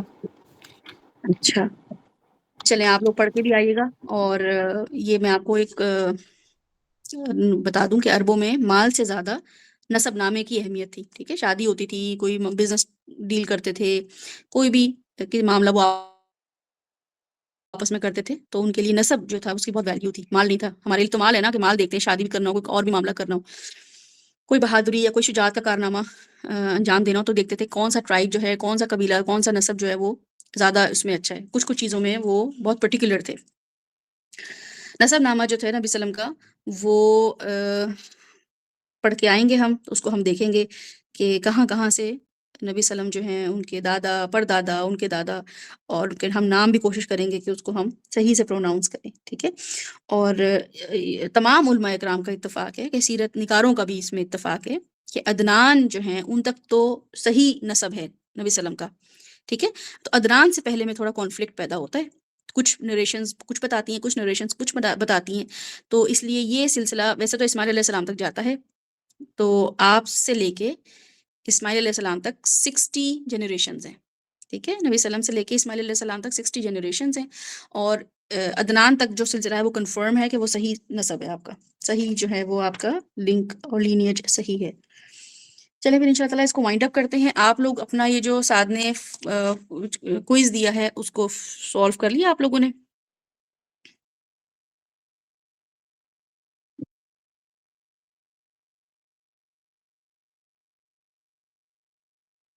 نہیں، اس میں ڈسکشن کی ضرورت ہی نہیں ہے اگر آپ لوگ سن پائیں. ایک چیز پوچھنی تھی، میں نے ابھی یہ کوئز کیا سالو، تو اس کا میرے خیال سے سیکنڈ کویشچن تھا کہ مسلم امہ کا جو ٹائم ڈیوریشن ہے وہ عصر سے مغرب ہے یا مغرب سے عشاء ہے؟ بتائیں آپ نے پڑھا ہے؟ ہاں، میں نے لاسٹ سیشن کے ریکارڈنگ میں لیا تھا، میں نے لائیو نہیں لیا تھا، تو مجھے ایسا دھیان پڑتا ہے کہ میں نے عصر سے مغرب سنا تھا، لیکن میں نے آنسر عصر سے مغرب دیا تو وہاں پہ مغرب سے عشاء شو ہو رہا ہے، اس لیے پوچھ رہی ہوں. اچھا غلط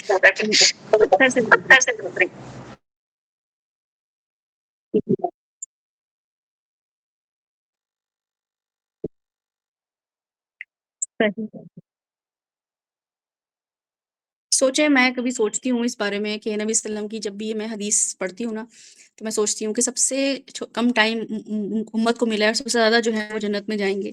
اور اتنے بڑے آنر اور فیور کے باوجود بھی اگر ہم محرومین میں سے رہ گئے اور ہم نہیں کر پائے کہ ٹائم کم ہے، کم کام کرنے پڑ رہے ہیں، اور اس کے باوجود امت جو ہے وہ زیادہ سے زیادہ انٹر نہیں ہو پا رہی، تو کتنی بڑی محرومی ہے نا یہ. تو ہمیں تو فائدہ اٹھانا چاہیے. اگر ہمیں پتہ چل رہا ہو کہ جو سیل لگی ہوئی ہے وہ 3 دن سیل تھی، پھر ہم کہتے ہیں کہ اچھا وہ سیل ختم ہو گئی، تو پھر ہمیں پتہ چلتا ہے کہ نہیں اب 2 گھنٹے کی مزید سیل جو ہے وہ لگی ہوئی ہے. تو مزید اللہ تعالیٰ جب ہمیں کہتے ہیں کہ جو 2 گھنٹے تمہیں اور دے دیے، اگر تمہیں کچھ خریدنا تھا تو تم خرید لو اس سیل میں، ہم تب بھی کچھ فائدہ نہ اٹھائیں اس سیل سے. تو یہ بالکل مجھے ایسا لگتا ہے کہ کام کرنے والے تو بہت سارے ہیں، ہم لیکن بہت ٹائم ویسٹ کر رہے ہوتے ہیں، اور ہم دین کی جو اسٹیبلش کرنا ہے، دین کو جو قائم کرنا ہے، اس میں ہماری ایفرٹ جو ہے وہ نہ ہونے کے برابر ہے. نالج لینا اور اس کو آگے پاس آن کرنا، اصل میں یہ ہمارا پرپس ہونا چاہیے. آپ لوگ جو اتنے عرصے سے سیرہ پڑھ رہے ہیں، قرآن پڑھ رہے ہیں، آپ لوگوں کی اپنی ایک اس طرح کی ایک مینٹالٹی بن جانی چاہیے تھی کہ آپ لوگ اپنے اپنے سیشنز یا اپنے اپنے ٹاپک جو ہیں وہ کرتے کہ آج ہم جو ہے نا تھوڑا سا اس کے بارے میں بات کریں گے، آج ہم 1 منٹ 2 منٹ جو ہے ہم نے یہ اسٹڈی کیا، ہمیں بڑی ڈفرینٹ چیز لگی، ہم اس سے ہمارا ایمان بڑھا، اس سے ہمارا عمل امپروو ہوا، اس سے ہماری کریکشن ہوئی. تو اس میں کیا ہوتا ہے کہ ایک نظر آتا ہے کہ ہاں امت جو ہے، ٹیم جو ہے وہ تیار ہو رہی ہے، ٹیم کے اندر وہ ایک پروگریس کا جو پروسیجر ہے وہ شروع ہو گیا، یہ ان شاء اللہ پروگریشن کی طرف جائے گی. لیکن ہمارا وہ معاملہ نظر ہی نہیں آتا ہے. سننے کے لیے بہت اچھی بات ہے، ہم سنتے جا رہے ہیں، ہم کہیں اور کچھ اور بھی سن سکتے تھے، کوئی میوزک سن سکتے تھے، کوئی اور سٹوری سن سکتے تھے، لیکن ہم نے چوز یہ کیا. لیکن وہی بات ہے، اللہ تعالیٰ نے ہم جو قرآنی آیت ابھی ہم نے دیکھی نا البقرہ کی، اس میں اللہ تعالیٰ یہی بتاتے ہیں کہ ریکوائرمنٹ تو مجھے ہیں تم لوگوں سے، وہ ریکوائرمنٹ کی وجہ سے ہی میں جو ہوں نا خاص ٹاسک دیتا ہوں، خاص معاملات دیتا ہوں، اور ان کی فلفلمنٹ کی وجہ سے جنت میں جاؤ گے. ٹھیک ہے، نسب کا ہونا، پڑھ لینا کچھ، اور اس لیے کہ ہم نے کچھ چیزوں کے بارے میں انفارمیشن لے لی، کوئی نالج لے لیا، یا ہم پہ کوئی ڈپریشن کا فیز آیا، ہم پہ کوئی مشکل آئی تو ہم اللہ سے کنیکٹڈ ہو گئے، یہ جو ہے ہماری شفاعت کا یا ہماری نجات کا باعث نہیں بنے گا. ہمیں کچھ چیزیں کرنی پڑیں گی جو کہ بہت آسان ہے، بس شیطان ہمیں وہ پہلا سٹیپ لینے میں بہت تکلیف، بہت ہی مایوس کرتا ہے کہ کیسے کرو گی، کیسے ہوگا، تمہیں تو آتا ہی نہیں، تم تو کر ہی نہیں سکتی، تم تو بول ہی نہیں سکتی، تمہیں تو چیزوں کو ریلیٹ ہی نہیں کرنا آ رہا. یہ کوئی راکٹ سائنس نہیں ہے دین کے بارے میں پڑھنا پڑھانا، جتنا بھی آگے ہے. جیسے آج اگر سمری جو تھی، کہا جا رہا تھا آپ لوگوں سے کہ اس کو ایکسپلین کریں، تو سب کے ہینڈ ریز ہونے چاہیے تھے، بلکہ فاستبقوا الخیرات والا معاملہ ہونا چاہیے تھا کہ میں بتاؤں گی یا میں بتاؤں گا. اور اس میں کیا ہوتا ہے کہ غلط بھی بتا دیں گے تو یہاں پہ کوئی آپ کو نہ تو مارے گا، نہ آپ کو کوئی جج کرے گا. ہم خود ابھی بھی کتنی چیزیں ہیں، کتنے نام ایسے ہیں جس کو آگے پیچھے کر دیتے ہیں، کیونکہ اتنی انفارمیشن مل رہی ہوتی ہے آگے پیچھے سے، اور تابعین تبع تابعین کے بعض اوقات سمجھ ہی نہیں آ رہا ہوتا کہ اچھا تابعین ہے کہ تبع تابعین ہے. ابھی تک یہ حال ہے، کیونکہ نام اتنے مشکل ہیں، ان کو ریلیٹ کرنا اتنا مشکل ہے، پھر شافعی میں آ جائے، حنبلی میں آ جائے تو وہ اور کمپلیکیٹ ہو جاتا ہے. لیکن اس کا مطلب یہ نہیں ہے کہ ہم اپنے آپ کو، ہماری سیلف اسٹیم یہ ہو جائے کہ نہیں میں تو بتا ہی نہیں سکتی یا میں بتا ہی نہیں سکتا. اپنی ریڈینس دکھائیں. ٹھیک ہے، جب آنے سے پہلے، جب بھی کوئی سیشن ہو کسی بھی چیز کا، اس کے آنے سے پہلے اس کے بارے میں ضرور ایک پڑھا کریں، ایک دن پہلے یا اس دن ایک اس کا اوور ویو لیا کریں کہ میں نے اب تک کیا کیا پڑھا ہے، اور میں نے جو پڑھا ہے اس میں میں نے کتنا عمل کیے. نبی صلی اللہ علیہ وسلم کے اخلاق ہم نے دیکھے، نبی صلی اللہ علیہ وسلم کے بارے میں ہم نے جتنے بھی معاملات دیکھے، اور میں نے اس پہ ٹائم کیوں لگایا، کیونکہ مجھے ایسا لگتا ہے کہ انفارمیشن بہت ہے. میں جہاں بھی سیشن لے رہی ہوتی ہوں، میں خود بھی اگر لے رہی ہوتی ہوں کوئی سیشن، تو جب وہ مجھے بتا رہے ہوتے ہیں استاد یا کوئی استاذہ ہوتی ہیں مجھے بتا رہی ہوتی ہیں، تو میں جب وہ نئی انفارمیشن دیتی ہیں میں کہتی ہوں یہ بھی اب مجھے پتہ چل گیا، میں تو پچھلے والوں میں کتنا لیگ کر، مجھے کتنی چیزیں ایسی ہیں جو میں کہتی ہوں اچھا میں اب یہ کروں گی، میں پیرنٹنگ میں ایسے کروں گی، میں جو ہوں اپنی ڈومیسٹک میریٹل لائف میں ایسے کروں گی، میں اپنی جو میرا اور پیشہ ہے پڑھانے کا، اس میں یہ چیزیں نبی صلی اللہ علیہ وسلم کی یہ والے اخلاق لے کر آؤں گی. جیسے وہ نبی صلی اللہ علیہ وسلم معلم تھے تو ان کی وہ کچھ خوبیاں میں اپنے ڈیولپ کروں گی. میں ابھی وہی نہیں کر پا رہی ہوں، نئی چیزیں پتہ چل گئی تو پھر مجھے فکر ہوتی ہے کہ نہیں میں وہ بھی کروں. تو اس سے کیا ہوتا ہے کہ الحمدللہ اللہ تعالیٰ دے بھی دیتے ہیں نا، وہ چیز ہمارے اندر آ بھی جاتی ہیں. تو اس لیے کوشش کیا کریں کہ آنے سے پہلے جب آپ سے پوچھا جائے نا تو ہینڈ ریز ضرور کیا کریں، اور جو بھی آتا ہے، ایک لفظ بھی آتا ہے بتائیں، اگر ایک جملہ بھی آتا ہے تو بتائیں، اور ضرور لوگوں کو بتائیں کہ ہم نبی صلی اللہ علیہ وسلم کے بارے میں بہت اچھی طرح جانتے ہیں. اخلاق میں ہم نے آج جو آپ کے سامنے یہ کوئز شیئر ہوا ہے نا، یہ کوئز مجھے شیئر کرنے کا مقصد کیا تھا کہ ہمیں نبی صلی اللہ علیہ وسلم کے بارے میں کوئی ہم سے پوچھے تو ہمیں کھٹ سے پتہ ہو. تو کوئز کا مطلب یہ ہے کہ اچھا ہمیں پتہ تھا، اور ہمیں نہیں پتہ تھا تو جتنی ہم مسٹیک کرتے ہیں ہم اس سے زیادہ سیکھتے ہیں. جو ہمیں چیز نہیں پتہ ہوتی نا، یا ہمارے فار ایگزامپل آپ کا ایگزام ہوتا ہے نا اسکول میں، تو آپ کے کچھ رانگ ہوتے ہیں، 2-3 رانگ ہوتے ہیں، اور جو رانگ ہوتے ہیں نا وہ ساری عمر آپ کو یاد رہتے ہیں. جو کریکٹ ہوتے ہیں وہ آپ کو یاد رہتے ہیں، کبھی بھول جاتے ہیں، لیکن جو رانگ ہوتے ہیں آپ کہتے ہیں اچھا یہ میں بھول گئی تھی، یہ فارمولا میں بھول گئی تھی، اب یہ آپ کو ساری عمر یاد رہتا ہے. تو اس لیے گھبرایا نہیں کریں، شیطان مایوسی کی طرف لے کے جاتا ہے، اللہ تعالیٰ جو ہے اپنی امید اور رحمت کی طرف لے کے جاتے ہیں کہ یو کین ڈو اٹ، ہے نا، ان شاء اللہ تعالیٰ. تو سیرہ جو ہے ہمارے لیے ایک ایسا معاملہ ہے جس میں ہم دیکھتے ہیں کہ ہمیں نبی صلی اللہ علیہ وسلم کی اس مشن کو ساتھ لے کے چلنا ہے ان شاء اللہ تعالیٰ. اور وہ مشن جو ہے ہمارا دین کو پھیلانا ہے. نبی صلی اللہ علیہ وسلم کا مشن جو تھا وہ اسلام تھا. ابراہیم علیہ السلام کا بھی وہی مشن تھا، اور ابراہیم علیہ السلام نے خاص دعا کی تھی. اس دعا میں وہ جو دعا جب بھی ان کی دیکھتی ہوں میں کہتی ہوں یہ اس میں یوشا بھی ہے، یعنی اس دعا میں انہوں نے میرا بھی نام لیا، کیونکہ کہیں نہ کہیں میں اپنے آپ کو نا تھوڑا کہتی ہوں کہ نہیں میں کر رہی ہوں، اپنے آپ کو نا تھوڑی اپنی اسٹیم ہائی کرنے کے لیے، اپنے آپ کو اچھی جگہ سے بلانگ کرنے کے لیے، اچھا جگہ سے کنیکٹ کرنے کے لیے میں کہتی ہوں نہیں میں بھی یہاں سے، ابراہیم علیہ السلام نے میرے لیے بھی دعا کی تھی، تو ان شاء اللہ تعالیٰ میں بھی وہی کام کروں گی کہ جو مجھے ان سے ملا دے یا ان سے میں ریلیٹ کر پاؤں. حمیرہ نے ہینڈ ریز کیا ہے. جی السلام علیکم. وعلیکم السلام ورحمۃ اللہ. بہت اچھی کلاس ہے، میرا فرسٹ ٹائم تھا آج ایسی کلاس لینے کا، تو اچھا ایکسپیرینس رہا. تو آپ نے ابھی اتنا سمجھایا تو میں نے ہمت کری ہے کہ میں نسب نامہ میں نے یاد کیا ہے نبی پاک صلی اللہ علیہ وسلم کا، تو وہ میں بن عدنان تک فل کلیئر ہے، باقی بھی آتا ہے لیکن وہ سے کلیئر نہیں ہے. تو بہت اچھی بات ہے، بتائیں ہمیں. بسم اللہ الرحمن الرحیم. محمد صلی اللہ علیہ وسلم بن عبداللہ بن مطلب بن ہاشم بن عبد مناف بن قصی بن کلاب بن مرہ بن کعب بن لوی بن غالب بن فہر بن مالک بن ندر بن کنانہ بن خزیمہ بن مدرکہ بن الیاس بن مدر بن نزار بن مغد بن عدنان. بالکل صحیح. اور آپ کی پروننسیشن اور آگے بھی ہے لیکن وہ ابھی صحیح کٹمٹ ہو جاتے ہیں. عدنان تک تو شور ہے نا، تو وہ ہم اچھی طرح کر لیتے ہیں. دیکھیں ماشاء اللہ کتنا آسان ہے نا یہ یاد کرنا. ٹیبل جیسے سنایا ہو، بلکہ ٹیبل بھی مجھے لگتا ہے کہ ملٹیپلیکیشن کے ٹیبل سنانے ہو تو وہ بھی ہمیں کتنا مشکل لگ رہا ہوتا ہے. آپ سب کوشش کیا کریں کہ نبی صلی اللہ علیہ وسلم کے اس نسب نامے کو یاد کریں. اس کی اپنی خوبصورتی ہے، اور نسب نامہ جو ہے وہ لٹرلی میں آپ کو بتا رہی ہوں کہ آج کل کے بچے اپنے اپنے ہیرو کے بارے میں سب کچھ جانتے ہیں. اور کچھ تو میری فیملی کے بچے ایسے ہیں کہ وہ جب کوئی مووی دیکھتے ہیں تو وہ ان کے جو سپر پاورز ہوتی ہیں اس کے بارے میں اتنے کمپلیکیٹڈ نام ہوتے ہیں، مجھے تو وہ نام بھی نہیں لیے جا رہے ہوتے.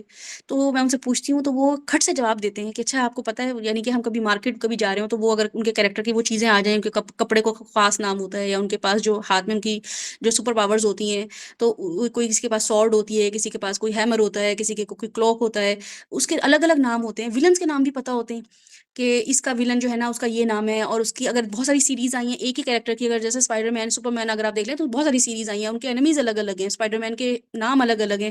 تو چونکہ میرے گھر میں بچے جو میری فیملی کے ہیں وہ مجھے جب بتا رہے ہوتے ہیں تو میں دیکھ رہی ہوتی ہوں ہر چیز کا ان کو پتہ ہے. اور ایک دفعہ دیکھنے کے بعد، یہ نہیں ہے کہ بہت زیادہ دفعہ دیکھ رہے ہوں، ایک دفعہ دو دفعہ دیکھنے کے بعد جب وہ بتا رہے ہوتے ہیں تو مجھے اتنی حیرانی ہوتی ہے کہ جب کسی سے محبت ہو جائے اور کسی سے آپ انفلوئنسڈ ہو جائیں، کسی سے آپ ریلیٹ کرنے لگیں، تو نہ صرف یہ کہ آپ اس کی طرح جمپ مارنے کی کوشش کرتے ہیں، اس طرح کے ڈریسز پہنتے ہیں اور اس کی چیزیں کلیکٹ کرتے ہیں، بلکہ آپ کو اس کے نام بھی یاد ہوتے ہیں نا. تو یہ کوئی بچوں کو بیٹھ کے تھوڑی کوئی بتا رہا ہوتا ہے کہ تمہیں اس سے محبت ہے، محبت کرو، تم اس سے محبت کرو، کوئی نہیں بتا رہا ہوتا. ہم خود ایسے ہی، ہم اپنی جوانی میں کتنے کتنے لوگوں سے محبتیں کرتے تھے، اور کرشز ہوتے تھے ہمیں کہ بھئی سلیبریٹی اس سے کرش ہو گیا اس سے، اور ہمیں ہر چیز پتہ ہوتی تھی. لیکن نبی صلی اللہ علیہ وسلم سے ہمیں وہ محبت ہے ہی نہیں، کیونکہ ہم وہ چیز وہی بات ہے کہ نسب سے ہم نے محبت کر لی ہے، ہم نے ریلیٹ کرنا شروع کر لیا. لیکن ہم جب اس مشن میں آتے ہیں نا، تم کہتے ہیں اچھا جیسے ہی آپ دعوت کا کام شروع کرتے ہیں نا تو آپ کو نبی صلی اللہ علیہ وسلم کی قدر ہوتی ہے. جیسے ایک ماں جو ہے نا، جب وہ ایک لڑکی ہوتی ہے، اس کی ماں کتنی اس کو ہدایت دے رہی ہوتی ہے، لیکن جیسے ہی وہ ماں بنتی ہے اس کو اپنی ماں کی قدر ہو جاتی ہے کہ واہ امی آپ نے کیسے پالا ہے ہمیں. اور اس کی اپنی بچی جب تھوڑی سی ڈس اوبیڈینٹ ہو، یا اپنا بچہ جو ڈس اوبیڈینٹ ہو، تو وہ کہتی ہے اچھا ہم بھی ایسی کرتے تھے، کہ کیا گزرتی ہوگی نا ہماری ماں پہ. اس سے پہلے ہم نہیں ریلیٹ کر پاتے. تو جیسے ہی آپ اس فیز میں آتے ہیں، جیسے ہی آپ اس زون میں آ جاتے ہیں، یا اس ایسی سچویشن میں آ جاتے ہیں جس سے آپ دوسرے سے ریلیٹ کر سکتے ہیں نا، تو پھر آپ کو اندازہ ہوتا ہے کہ وہ لوگ جو تھے انہوں نے کیسی تکلیفیں اٹھا لی. تو جب دعوت کا کام آپ کرتے ہیں تو آپ کو سب نبیوں کی اور خاص طور پہ نبی صلی اللہ علیہ وسلم کی جو ہے نا تکلیفوں کا بھی احساس ہوتا ہے، پھر قدر ہوتی ہے. ورنہ تو آپ بیٹھے ہوئے جتنے مرضی نعتیں پڑھ لیں، آنسو بہا بہا کے نعتیں پڑھ لیں، جالی کو ہاتھ پکڑ پکڑ کے ہچکیاں لے لے کے روئیں، وہ الگ بات ہے کہ وہ آپ سے محبت، اس میں کوئی آپ کو جج نہیں کر رہا، لیکن پھر آپ ریلیٹ نہیں کر پاتے. تو ان شاء اللہ تعالیٰ ہم تھوڑا سا نیکسٹ ویک جو ہے اس کو دیکھیں گے، نبی صلی اللہ علیہ وسلم کا نسب دیکھیں گے. اور میرے پاس بک آ گئی. جی سبیہ بولیے. جیسے ایک میرا کوشچن تھا، جیسے کوہتانی جو تھے وہ تو مطلب ختم ہو گئے تھے بالکل. جب بی بی ہاجرہ، حضرت ہاجرہ وہاں پر آئی تھیں تو بالکل کچھ بھی نہیں تھا، ہے نا. پھر دوبارہ سے بس آئے. جی جی کوہتانی یمن سے آئے تھے. ہاں وہ فلسطین سے آئے تھے، مطلب حضرت ہاجرہ فلسطین سے آئی تھی نا ابراہیم علیہ السلام پر. وہ پھر وہاں پر دوبارہ سے انہوں نے سب بسایا ہے. اس ٹائم پہ کچھ بھی نہیں تھا. تو پھر بھی ہم کوہتانی کو ہی کنسیڈر کریں گے کہ وہ مین عرب تھے. بالکل مین عرب ہوئی تھے. سیلاب آ گیا تھا نا اصل میں، تو بہت ساری چیزیں وہاں پہ سیل العرم جو ہے قرآن میں آتا ہے. ویسے آپ ایک دفعہ پڑھ لیجیے گا رحیق المختوم، اگر آپ لوگوں کو سمجھ آئے کہ ہم اس کو دوبارہ سے ریوائز کر سکتے ہیں تو پھر ہم اس کو ایک سیشن اس کو اور رکھ لیں گے. ٹھیک ہے، رحیق المختوم یا سیلڈ نیکٹر انگلش میں اگر آپ اس کو پڑھیں گے تو اس کو ہم دیکھ لیں گے. لیکن موٹے موٹے جو ہے نا دیکھیں، کوہتانی اور عدنانی یہ ہمیں دونوں یاد رکھنے، کیونکہ ایک اوریجنل عرب تھے اور ایک جو تھے وہ فارنر کے طور پہ باہر ایزی سے آئے ورڈ. ہوئے تھے، فارنر تھے. ہاں بالکل بٹ میرا مطلب یہ کوشچن تھا، میں نے پہلے بھی پڑھا ہے تو میرا دماغ میں پہلے بھی تھا کہ جب دوبارہ سے بس آیا تو پھر ہم ان کو اوریجن مانے یا پھر وہی پرانے ہی چلیں گے، کیونکہ وہ تو پھر ختم ہی ہو گئے تھے سیلاب کے ٹائم. جی جی بالکل ایسا ہی ہے.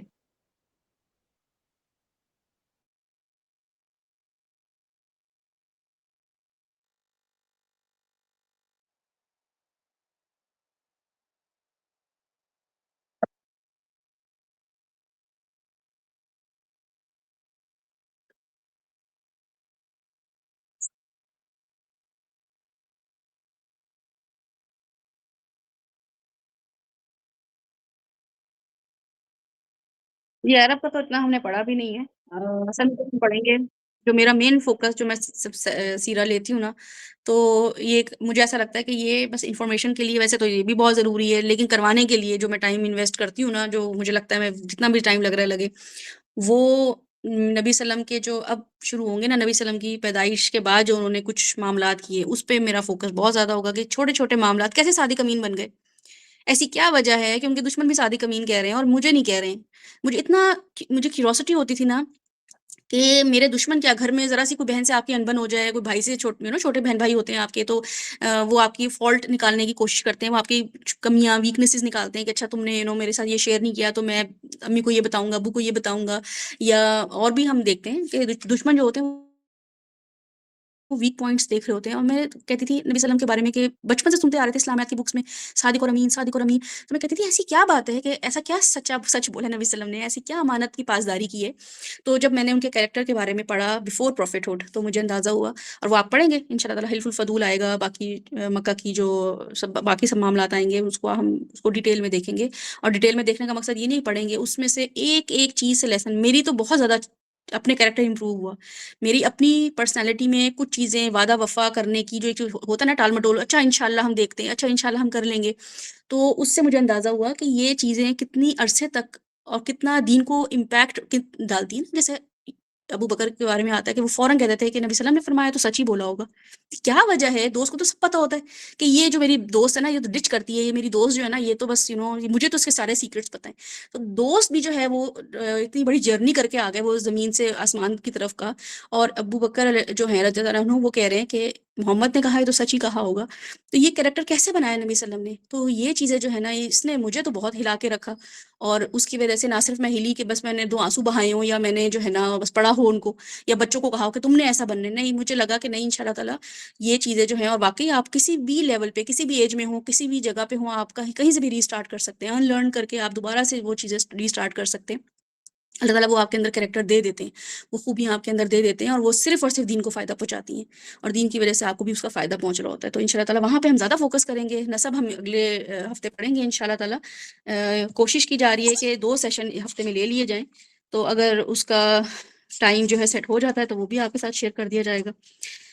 اور اس کے علاوہ یہ کہ نبی وسلم کی پیدائش اور ان کا خاندان، وہ کوشش کریں گے کہ ہم نیکسٹ اس میں کور کر لیں. آپ لوگ تھوڑا سا خود پڑھ کے آئیے گا، تو اگر پڑھ کر آئیں گے تو پھر ہم اس میں سے لیسن بہت نکال سکیں گے. جیسے آج مجھے صرف بتانا پڑا نا آپ لوگوں کو، لیسن نہیں ہم نکال پائے، ورنہ ہم لیسن نکالتے تو ہمیں اس کا فائدہ ہوتا.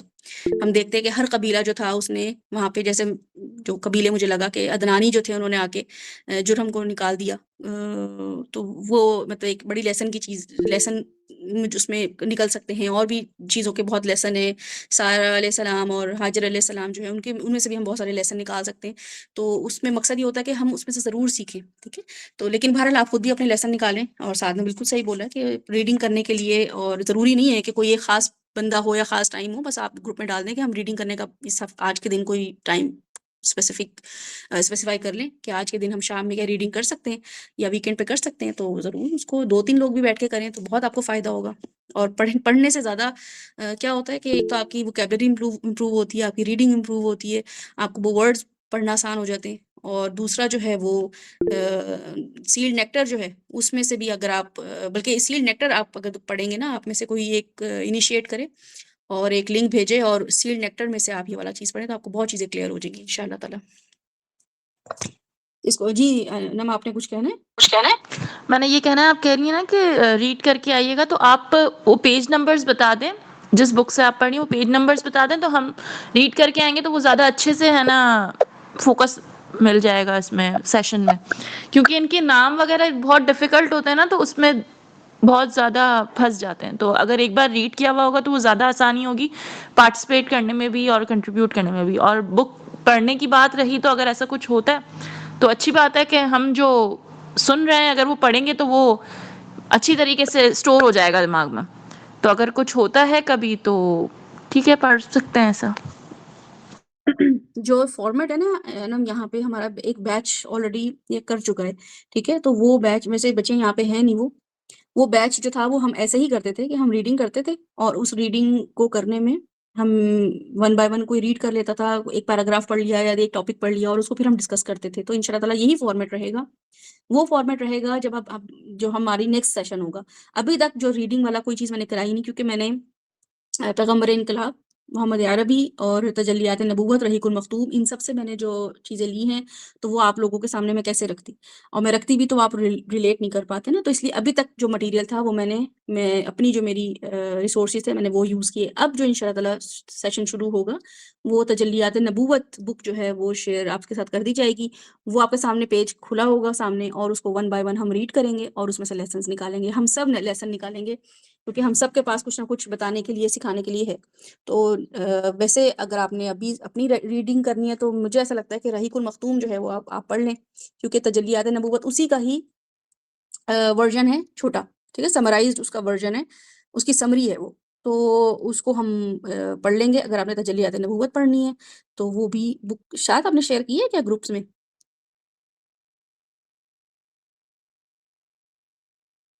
ہاں، پیڈلیٹ میں اویلیبل ہے وہ بک، تو آپ وہ پڑھ لیجیے گا ان شاء اللہ تعالیٰ. تو اس کے نوٹس بھی ان شاء اللہ تعالیٰ میں شیئر کروں گی، کیونکہ جو پچھلا بیچ تھا انہوں نے بڑے اچھے نوٹس بنائے تھے. تو آپ کو اندازہ ہوگا کہ ان لوگوں نے اس کو کس طریقے سے دیکھا تھا، اور کچھ تو اس میں کمنٹری بھی اپنی رکھتے تھے، جو ہم سیکھتے تھے تو اس کی کمنٹری یا اس کے نوٹس بناتے تھے. تو وہ بھی اویلیبل ہیں، پیڈلیٹ میں ہی موجود ہیں. ان شاء اللہ تعالیٰ آپ دیکھ لیجیے گا، اور پھر ہم نیکسٹ ویک ملتے ہیں اس دعا کے ساتھ کہ اللہ تعالیٰ ہمیں خلوص کے ساتھ، ایمان کے ساتھ جو ہے اسلام میں استقامت دے اور عمل کرنے والا بنائے، اور ہمارے علم کو بڑھائے جو کہ علم نافع ہو. سبحانک اللہم ربنا و بحمدک نشہد ان لا الہ الا انت نستغفرک و نتوب الیک. السلام علیکم و رحمۃ اللہ وبرکاتہ.